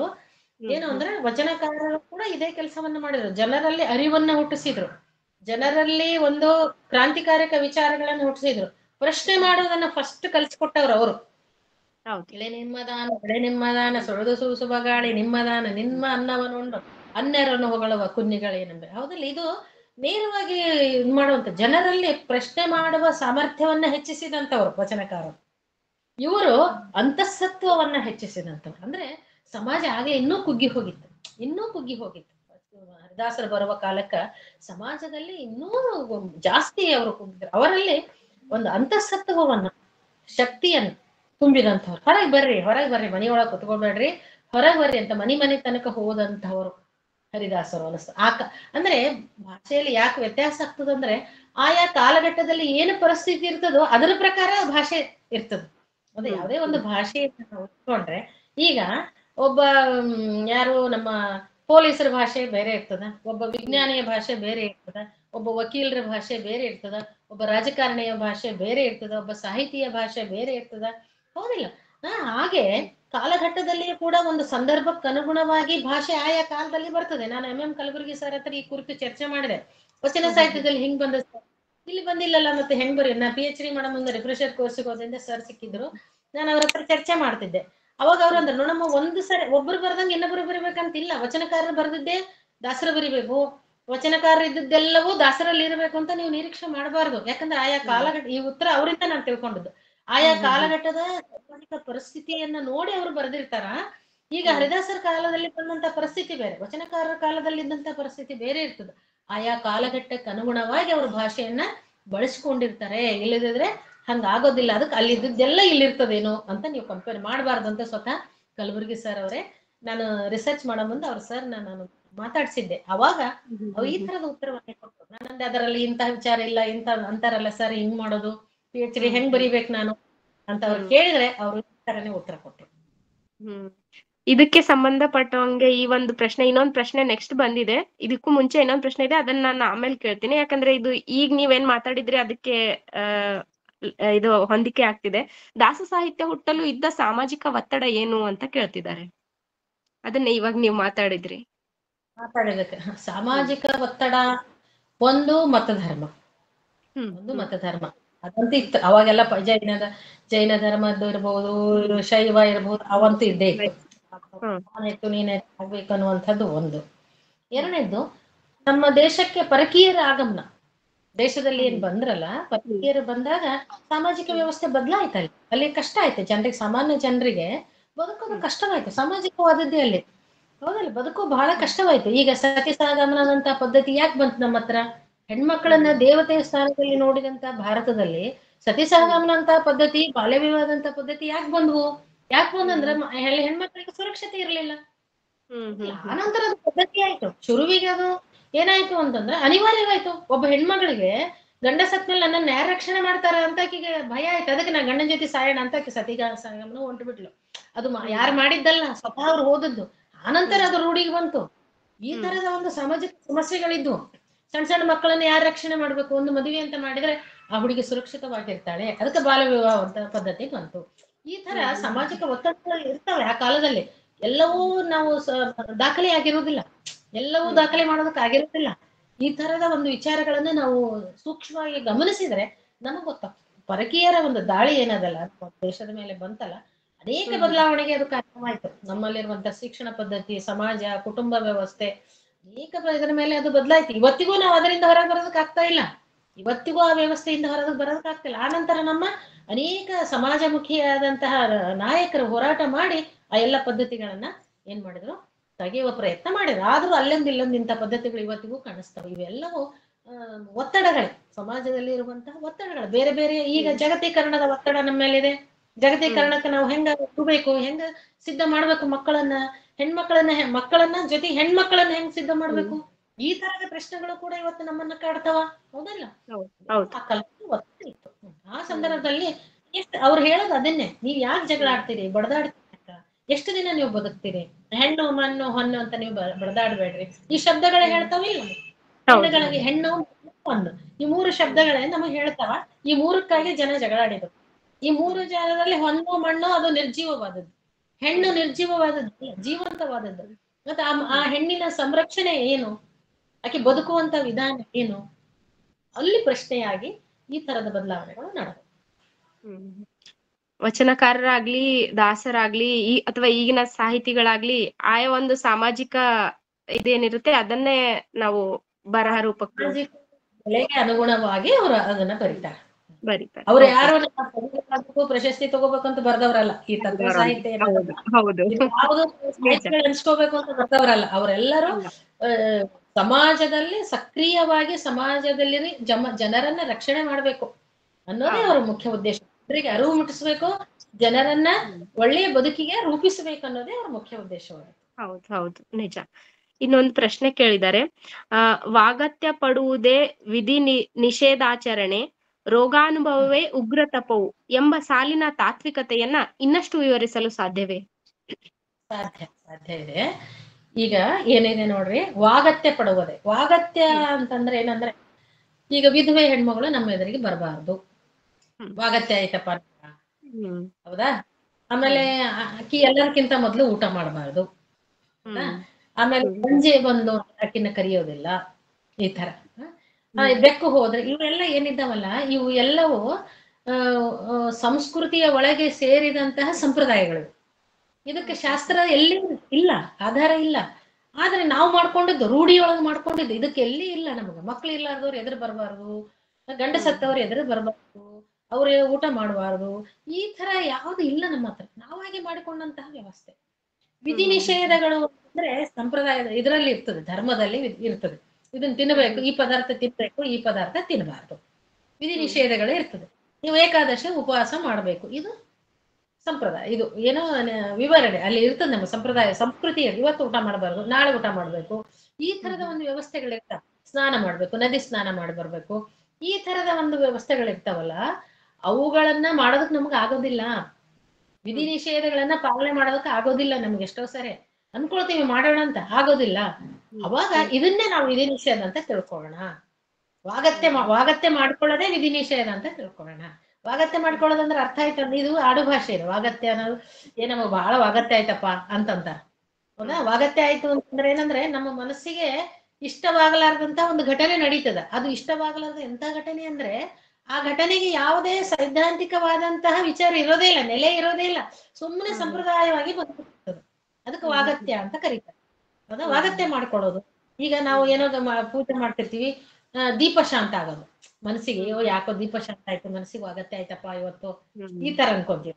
ಇದು ವಾಗತ್ಯ ಮಾಡೋದಂದ್ರೆ, ಒಂದು ಧರ್ಮದ ಆಚರಣೆಯಲ್ಲಿ ನಾವ್ ಏನ್ ಮಾಡ್ಬೇಕು ಅನ್ಕೊಂಡಿರ್ತೀವೋ ಅದು ಮಾಡದೇ ಹೋದಾಗ ಅದು ವಾಗತ್ಯ ಅಂತ ಅನ್ಸ್ಕೋತದ. ಹೌದಾ? ಇಂತಹ ವಾಗತ್ಯಗಳೇ ಅದನ್ನ ವಿಧಿ ನಿಷೇಧ ಅಂತ ತಿಳ್ಕೊಳ್ಳೋಣ. ಅಂದ್ರೆ ಆ ಧರ್ಮಾಚರಣೆಯಲ್ಲಿ ವಿಧಿ ನಿಷೇಧ ಅಂತ ಕರೀತಾರ, ಸಾಮಾನ್ಯ ಜೀವನದಲ್ಲಿ ವಾಗತ್ಯ ಅಂತ ಕರೀತಾರೆ. ಹೌದಾ? ಅರ್ಥ ಆಯ್ತು ಅಂತ ನಾನು ಅನ್ಕೊಂತೀನಿ. ಇನ್ನೊಂದು, ರೋಗಾನುಭವವೆಲ್ಲ ಉಗ್ರ ತಪವು. ರೋಗಾನುಭವ ಅಂದ್ರೆ ರೋಗ ಬಂದಾಗ ಮನುಷ್ಯ, ರೋಗ ನಮಗೆ ಇವತ್ತಿಗಂತೂ ಎಲ್ಲರಿಗೂ ಒಂದಲ್ಲ ಒಂದು ರೋಗ ಕಾಡ್ತಾ ಇರ್ತದೆ. ಅಂದ್ರೆ ಒಂದು ತಪಸ್ಸು ಅನ್ನುವಂಥದ್ದು ಹೆಂಗಿರ್ತದೆ, ನಾವು ಜೈನ ಧರ್ಮವನ್ನ ನೋಡ್ತೀವಿ. ಜೈನ ಧರ್ಮದಲ್ಲಿ ಹೆಂಗ್ ತಪಸ್ಸು ಮಾಡ್ತಾರ ಅನ್ನೋದನ್ನ ನಾವು ನೋಡ್ತೀವಿ ನೋಡ್ರಿ, ಹೌದಲ್ಲ?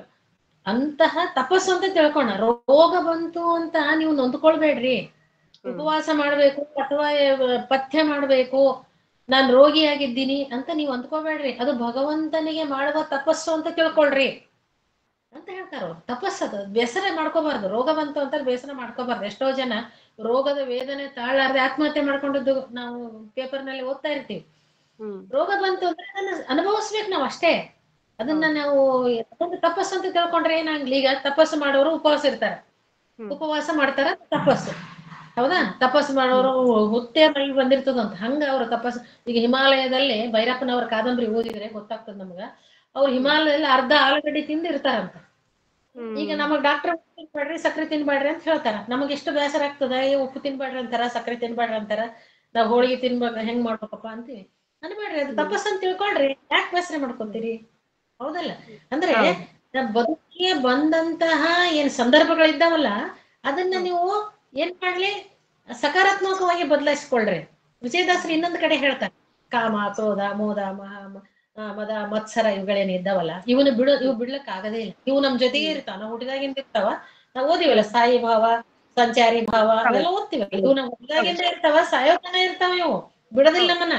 ಆದ್ರೆ ಇವ್ ಬದಲಾಯಿಸ್ಕೊಳ್ಬೇಕಂತ. ನಿನ್ನನ್ನೇ ನೋಡುವ ಮೋಹ ನನಗಿರಲಿ, ಮೋಹ ಬಿಡೋದಿಲ್ಲ.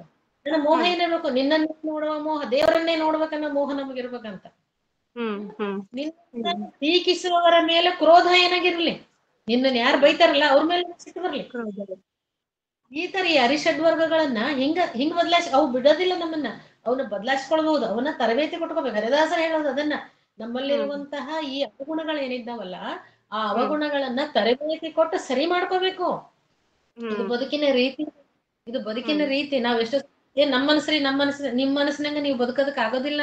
ಸಮಾಜದ ಮಧ್ಯೆ ಇದ್ದೀರಿ, ಸಮಾಜದ ಜೊತೆಗೆ ಬದುಕಬೇಕು, ಸಮಾಜದ ಜನರೊಂದಿಗೆ ಬದುಕಬೇಕು, ಅದಕ್ಕೆ ಸರಿಯಾದ ರೀತಿಯಲ್ಲಿ ಬದುಕಬೇಕು. ನಿನ್ನ ಮನಸ್ಸಿನಂಗ ನೀನು ಇರೋದಕ್ ಆಗೋದಿಲ್ಲ. ರೋಡಿನ ಮೇಲೆ ನನ್ನ ಮನಸ್ಸು ನಿಂದಿರ್ತೀನಿ ಅಂದ್ರೆ ಟ್ರಾಫಿಕ್ ಪೊಲೀಸ್ ಹಿಡ್ಕೊಂಡು ಹೋಗ್ತಾರೆ ನಿಮ್ಮನ್ನ.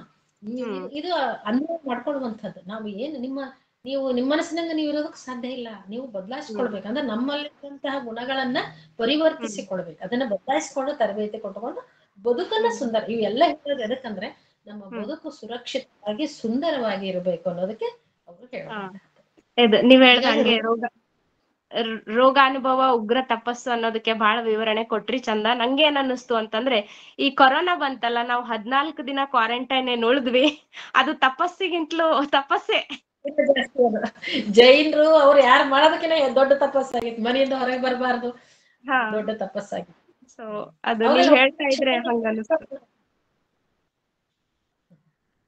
ಆ ಟೈಮಲ್ಲಿ 14 ದಿನ ಕ್ವಾರಂಟೈನ್ ಇದ್ರಲ್ಲಿ ನಾವು ದೇವ್ರಿಗೆ ಬಿಟ್ರೆ ಬೇರೆ ಏನನ್ನು ಮಾಡುವಾಗಿರ್ಲಿಲ್ಲ. ಎಲ್ಲರೂ ದೇವರನ್ನ ಎಲ್ಲವನ್ನ ನಿಷೇಧಿಸಲಾಗಿತ್ತು. ಸೊ ನಿಜ, ಈ ಮಾತು ಕರೆಕ್ಟ್ ಆಯ್ತು. ಸೊ ಇನ್ನೊಂದು ಪ್ರಶ್ನೆ ಕೇಳ್ತಿದ್ದಾರೆ. ಹಿಂದಿನ ಸಾಮಾಜಿಕ ಸಂರಚನೆ ಪಲ್ಲಟ ಆದಾಗ ಉಳಿಸಿಕೊಳ್ಳುವ ಕಾರಣಕ್ಕೆ ದಾಸರು ಕೇರಿಗೆ ಬಂದರೆ? ಯಾಕಂದ್ರೆ ಆಧ್ಯಾತ್ಮಿಕ ಬಹುಜನಕ್ಕೆ ಹಕ್ಕಾಗಿ ಇರಲಿಲ್ಲ ಅಲ್ವಾ ಮೇಡಮ್? ಹೌದು,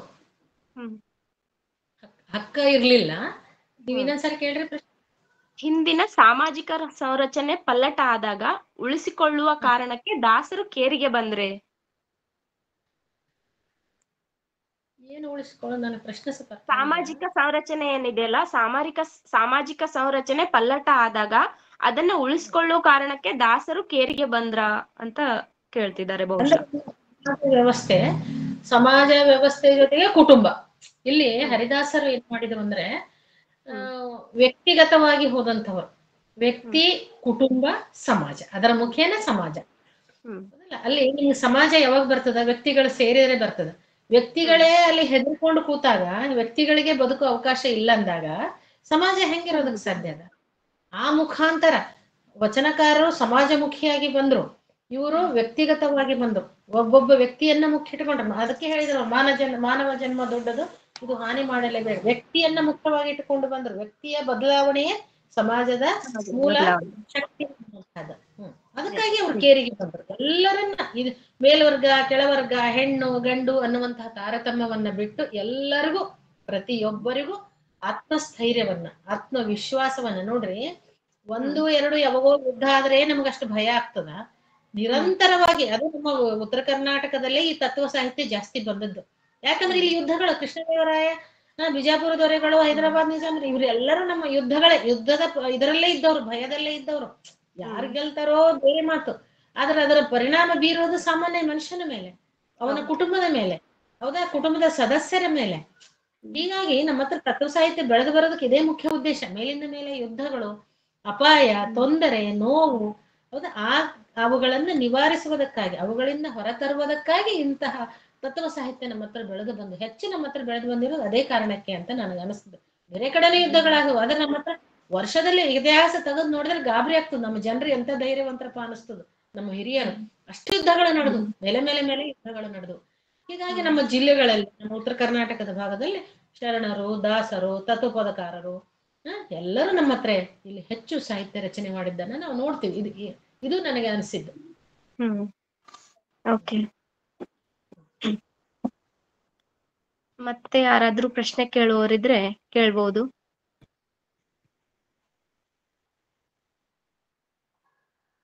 ಒಂದು ಒಳ್ಳೆ ಚರ್ಚೆ ನಡೀತು ಮೇಡಮ್, ತುಂಬಾ ಖುಷಿ ಆಯ್ತು. ನಾನು ಮೊದಲು ಶುರು ಮಾಡೋಣ ಅನ್ಕೊಂಡಿದ್ದೆ, ಯಾಕಂದ್ರೆ ಚರ್ಚೆ ಬಂದಾಗ ಅದನ್ನ ಹೇಳಿದ್ರೆ ಹೆಚ್ಚು ಮುಟ್ತದೆ. ಸುಮ್ನೆ ನಾನು ಹೇಳ್ಕೊಂತ ಹೋದ್ರೆ ಅದು ಅಷ್ಟು ಇದಾಗೋದಿಲ್ಲ ಅಂತ. ಟೂ ವೇ ಇರ್ಬೇಕು ಯಾವಾಗ್ಲೂ. ಹಾಗೆ ಹಂಗಿದ್ದಾಗ ನನಗೂ ವಿಷಯ ಕ್ಲಿಯರ್ ಮಾಡೋದಕ್ಕೆ ಸಾಧ್ಯ ಆಗ್ತದೆ. ಹೌದೌದು, ನಿಜ. ಮತ್ ಯಾರಾದ್ರೂ ಪ್ರಶ್ನೆ ಕೇಳೋರಿದ್ರೆ ಕೇಳ್ಬೋದು, ಇಲ್ಲ ಅಂತಂದ್ರೆ ನಾವು ಮುಂದೆ ಸಾಗೋಣ. ಮುಗಿಸ್ಬೋದು ಅನ್ಸುತ್ತೆ ರೀ, ನೋಡ್ರಿ ಪ್ರಶ್ನೆಗಳಿಲ್ಲ ಅನ್ಸುತ್ತೆ. ಇಲ್ಲ ಅನ್ಸುತ್ತೆ ಸರ್, ಇನ್ನು ಬರ್ತಾ ಇಲ್ಲ ಪ್ರಶ್ನೆ. ಓಕೆ, ಇವತ್ತಿನ ಒಂದು ಕಾರ್ಯಕ್ರಮ ಬಹಳ ಉದ್ದೇಶ ಪೂರ್ವಕ. ಇವೇನು ಟೋಟಲ್ ಮಾತುಕತೆ ಇತ್ತು, ಇದೆಲ್ಲ ತುಂಬಾ ಒಳ್ಳೆಯ ಒಂದು ಚರ್ಚೆಯನ್ನ ಒದಗಿಸ್ತು ನಮ್ ಕೇಳುಗರಿಗೆ ಅಂತ ನಾನ್ ಅನ್ಕೊಳ್ತಿದೀನಿ. ನನ್ಗಾದ್ರೂ ಖುಷಿ ಆಯ್ತು ಪಾರ್ಟಿಸಿಪೇಟ್ ಮಾಡಿ. ನನ್ ತುಂಬಾ ದಿನದ ನಂತರ ನಾನು ಈ ತರ ಒಂದ್ ಒಳ್ಳೆ ಇದನ್ನ ಕೇಳ್ದೆ, ಚರ್ಚೆಯನ್ನ. ಸೊ ಮೇಡಮ್ ಅವರಿಗೆ ನಾನು ಭಂಡಾರ ಪ್ರಕಾಶನ ಮತ್ತು ನಮ್ಮ ಕೇಳುಗರು ಮತ್ತು ನಮ್ಮೆಲ್ಲರ ಪರವಾಗಿ ನಿಮ್ಗೆ ತುಂಬು ಹೃದಯದ ಧನ್ಯವಾದಗಳನ್ನ ಹೇಳ್ತಾ ಇದ್ದೀನಿ ಮೇಡಮ್. ಧನ್ಯವಾದಗಳು. ನಮಸ್ಕಾರ ಮೇಡಮ್, ಥ್ಯಾಂಕ್ ಯು. ನಮಸ್ಕಾರ ಸರ್. ಮೇಡಮ್ ಧನ್ಯವಾದಗಳು ಮೇಡಮ್. Thank you sir. ನಾನು ಏನು ಪ್ರಯತ್ನ ಮಾಡಿದೀನಿ, ಇನ್ನು ಏನೋ ಉಳಿದಿದ್ರೆ ನನಗೆ ಗೊತ್ತಿಲ್ಲ. ನನ್ನ ಒಂದು ಪ್ರಾಮಾಣಿಕವಾದಂತ ಪ್ರಯತ್ನ ಮಾಡಿದ್ದೀನಿ. ನನಗೆ ಇಲ್ಲಿ ಮಾತಾಡೋದಕ್ಕೆ, ಸಾಹಿತ್ಯದ ಕುರಿತು ಮಾತಾಡೋದಕ್ಕೆ ಅವಕಾಶ ಮಾಡಿಕೊಟ್ಟಂತಹ ಭಂಡಾರ ಪ್ರಕಾಶನ ಮಸ್ಕಿ ಅವರಿಗೂ, ಯಾಕಂದ್ರೆ ಭಂಡಾರ ಪ್ರಕಾಶನದವ್ರ ಬಗ್ಗೆ ಒಂದೆರಡು ಮಾತು ನಾನು ಹೇಳ್ಬೇಕು. ಉಪನ್ಯಾಸ ಅಂತಲ್ಲ, ನಾನು ಮೊದ್ಲಿಂದನೇ ಅವರು ಹೆಚ್ಚು ನನಗೆ ಆತ್ಮೀಯರು. ಈ ಭಂಡಾರ ಪ್ರಕಾಶನದ ಕುಟುಂಬಿ ಇವರು ಏನಿದ್ದಾರೆ ನಮ್ಮ ಕುಟುಂಬದವರು, ಅವರು ಒಂದ್ ಮಾತು ನನಗೆ ನೆನಪು ಬರ್ತದೆ. ಏನಂದ್ರೆ, ನಿಸರ್ಗದಲ್ಲಿ ಬರೀ ಹಾಳಾಗೋದಿಲ್ಲ, ಒಂದ್ ಕಡೆ ಹಾಳಾಗ್ತಿರ್ತದ, ಇನ್ನೊಂದ್ ಕಡೆ ಸುಧಾರಿಸ್ತಿರ್ತದ ಅಂತ ಒಂದು ನಿಯಮ ಇದೆ. ಹಂಗೆ ಇವರು ಏನ್ ಮಾಡ್ತಾರೆ ಅಂದ್ರೆ, ಇವರು ಮಾಡೋದಕ್ಕೆ ಬೇಕಾದಷ್ಟು ಬೇರೆ ಬೇರೆ ಬಿಸ್ನೆಸ್ ಇರ್ಬೋದು, ಆದ್ರೆ ಇವರು ಅಂತಹ ಮಸ್ಕಿ ಅಂತ ಊರಿನಲ್ಲಿ ಇದ್ದುಕೊಂಡು ಪುಸ್ತಕ ಸಂಸ್ಕೃತಿಯನ್ನ, ಆ ಮುಖೇನ ಜ್ಞಾನದ ಅರಿವಿನ ಒಂದು ಪರಂಪರೆಯನ್ನ ಬೆಳೆಸ್ತಾ ಇದ್ದಾರೆ. ಪರಶುರಾಮ್ ಕೊಡಗಂಟಿ ಅವರು ಇರ್ಬೋದು, ಬಸವ ಸರ್ ಇರ್ಬೋದು, ನಮ್ಮ ರೇಣುಕಾ ಇರ್ಬೋದು, ಅವ್ರ ಇಡೀ ಕುಟುಂಬವೇ ನನಗ್ ಗೊತ್ತು, ಹತ್ತಿರದಿಂದ ನೋಡಿರೋದ್ರಿಂದ ನನಗ್ ಗೊತ್ತು. ಇಡೀ ಕುಟುಂಬವೇ ಒಂದು ಸಾಂಸ್ಕೃತಿಕ ಕುಟುಂಬ. ಅದು ಒಂದು ಜ್ಞಾನವನ್ನ ಪ್ರಸಾರ ಮಾಡೋದಕ್ಕೆ, ಯಾಕಂದ್ರೆ ಅವ್ರು ದುಡ್ಡು ಮಾಡ್ಬೇಕಂದ್ರೆ ಬೇಕಾದಷ್ಟು ಮಾರ್ಗಗಳಿದ್ವು, ಆದ್ರೆ ಅವ್ರು ಅದನ್ನ ಬಿಟ್ಟು ಒಂದು ಜ್ಞಾನಮುಖೀನವಾದಂತಹ ಒಂದು ಕೆಲಸದಲ್ಲಿ ತಮ್ಮನ್ನ ತೊಡಗಿಸಿಕೊಂಡಿದ್ದಾರಲ್ಲ, ಅದು ಬಹಳ ಮುಖ್ಯ. ಅಂಥದ್ರಲ್ಲಿ ನಂದೊಂದು ಅಳಿಲು ಸೇವೆ ಅಂತ. ನಾನೇನ್ ಜಾಸ್ತಿ ಜಾಸ್ತಿ ನಾನು ಇದನ್ ಮಾಡೀನಿ ಅಂತ ನಾನು ಹೇಳೋದಿಲ್ಲ, ಅರಿವನ್ನ ಹುಟ್ಟಿಸಿದ್ದೀನಿ ಅಂತ ಹೇಳೋದಿಲ್ಲ. ಆದ್ರೆ ಅವರ ಒಂದು ಕೆಲಸದಲ್ಲಿ ನಾನು ಅವರ ಜೊತೆ ಕೈ ಜೋಡಿಸಿದ್ದೀನಿ ಅನ್ನೋದೇ ನನ್ನೊಂದು ತೃಪ್ತಿ, ನನಗೊಂದು ಸಂತೋಷ. ಇಂತಹ ಅವಕಾಶ ದೊರಕಿಸಿದಂತಹ ಆ ಕುಟುಂಬದ ಎಲ್ಲರಿಗೂ ನಾನು ಅನಂತ ಕೃತಜ್ಞತೆಗಳನ್ನ, ಮತ್ತೆ ಇಲ್ಲಿ ಭಾಗವಹಿಸಿ ನನ್ನೊಂದಿಗೆ ಚರ್ಚೆ ಮಾಡಿದಂತಹ ಎಲ್ಲ ಹಿರಿಯ ವಿದ್ವಾಂಸರಿಗೂ ಕೂಡ ನಾನು ಅನಂತ ಧನ್ಯವಾದಗಳನ್ನ. ದಾಸ ಸಾಹಿತ್ಯ ಇಷ್ಟೇ ಅಂತ ತಿಳ್ಕೊಬೇಡ್ರಿ, ಇದು ನನ್ನ ಯೋಗ್ಯತೆ ಅಷ್ಟೇ, ಇದಕ್ಕಿನ್ನೂ ಬಹಳ ಅದ, ಇನ್ನೂ ಜಾಸ್ತಿ ಅದ. ನನ್ನ ಯೋಗ್ಯತೆ ಅಷ್ಟೇ ಇದು. ಅದಕ್ಕೆ ತಮಗೆಲ್ಲರಿಗೂ ದಾಸ ಸಾಹಿತ್ಯ ಅಧ್ಯಯನಕ್ಕೆ ಸ್ವಾಗತವನ್ನ ಹೇಳ್ತಾ, ಯಾಕಂದ್ರೆ ಒಂದು ಸಾಹಿತ್ಯದಲ್ಲಿರುವ ಸಾಂಸ್ಕೃತಿಕ ವಿಚಾರಗಳನ್ನ ನಾವು ಯಾವುದೋ ಒಂದು ಪೂರ್ವಗ್ರಹ ಪೀಡಿತರಾಗಿ ಅದನ್ನು ಓದದೆ ಹೋದ್ರೆ ಅನ್ಯಾಯ ಆಗ್ತದೆ, ಅದು ಆಗ್ಬಾರ್ದು ಅನ್ನುವಂತಹ ಕಾರಣಕ್ಕೆ ವಿನಂತಿಸಿಕೊಂಡು ನನಗೆ ಇಲ್ಲಿ ಅವಕಾಶ ಮಾಡಿಕೊಟ್ಟಂತಹ ಎಲ್ಲ ವಿದ್ವಾಂಸರಿಗೂ, ನಮ್ಮ ಭಂಡಾರ ಪ್ರಕಾಶನದ ಎಲ್ಲರಿಗೂ ಕೂಡ ನಾನು ಅನಂತ ಕೃತಜ್ಞತೆಯನ್ನು ಸಲ್ಲಿಸ್ತಾ ಇದ್ದೀನಿ. ನಮಸ್ಕಾರ. ಧನ್ಯವಾದಗಳು ಮೇಡಮ್. ನೀವು ಚೆನ್ನಾಗಿ ಹಾಡು ಕೂಡ ಹಾಡಿದ್ರಿ, ಅದು ಇನ್ನೊಂದು ದಾಸ ಸಾಹಿತ್ಯ ಹಾಡಬೇಕದು, ಅಂದ್ರೇನೆ ಅದು ಅರ್ಥ ಆಗೋದು ಸರಿಗೆ. ನಿಜ. ತುಂಬಾ ಧನ್ಯವಾದಗಳು ಎಲ್ಲರ ಕಡೆಯಿಂದಲೂ, ಕೇಳುಗರ ಕಡೆಯಿಂದಲೂ ಮತ್ತು ಭಂಡಾರ ಪ್ರಕಾಶನ ಕಡೆಯಿಂದಲೂ ನಿಮ್ಗೆ ತುಂಬು ಹೃದಯದ ಧನ್ಯವಾದಗಳು. ನನ್ಗಿಲ್ಲಿ ಅವಕಾಶ ಕೊಟ್ಟಂತಹ ಬಸವರಾಜ್ ಕೊಡಗುಂಟಿ ಸರ್ ಅವರಿಗೂ ಮತ್ತು ನಮ್ಮ ಇಡೀ ತಂಡಕ್ಕೂ ನಾನು ಧನ್ಯವಾದವನ್ನ ಹೇಳ್ತಾ ಇದ್ದೇನೆ. ಮುಂದಿನ ಕಾರ್ಯಕ್ರಮದ ಬಗ್ಗೆ ಮಧುಜಿ ಏನಾದ್ರು ಹೇಳ್ತೀರಾ? ಅಂದ್ರೆ ನಾಳೆ ಇಲ್ಲ, ಆಮೇಲೆ ಪೋಸ್ಟರ್ ಶೇರ್ ಮಾಡ್ಕೊತೀನಿ ರೀ. ಓಕೆ ನಡೆಯುತ್ತೆ. ಸರಿ, ಥ್ಯಾಂಕ್ ಯು ಮೇಡಮ್. ಧನ್ಯವಾದಗಳು ಮೇಡಮ್.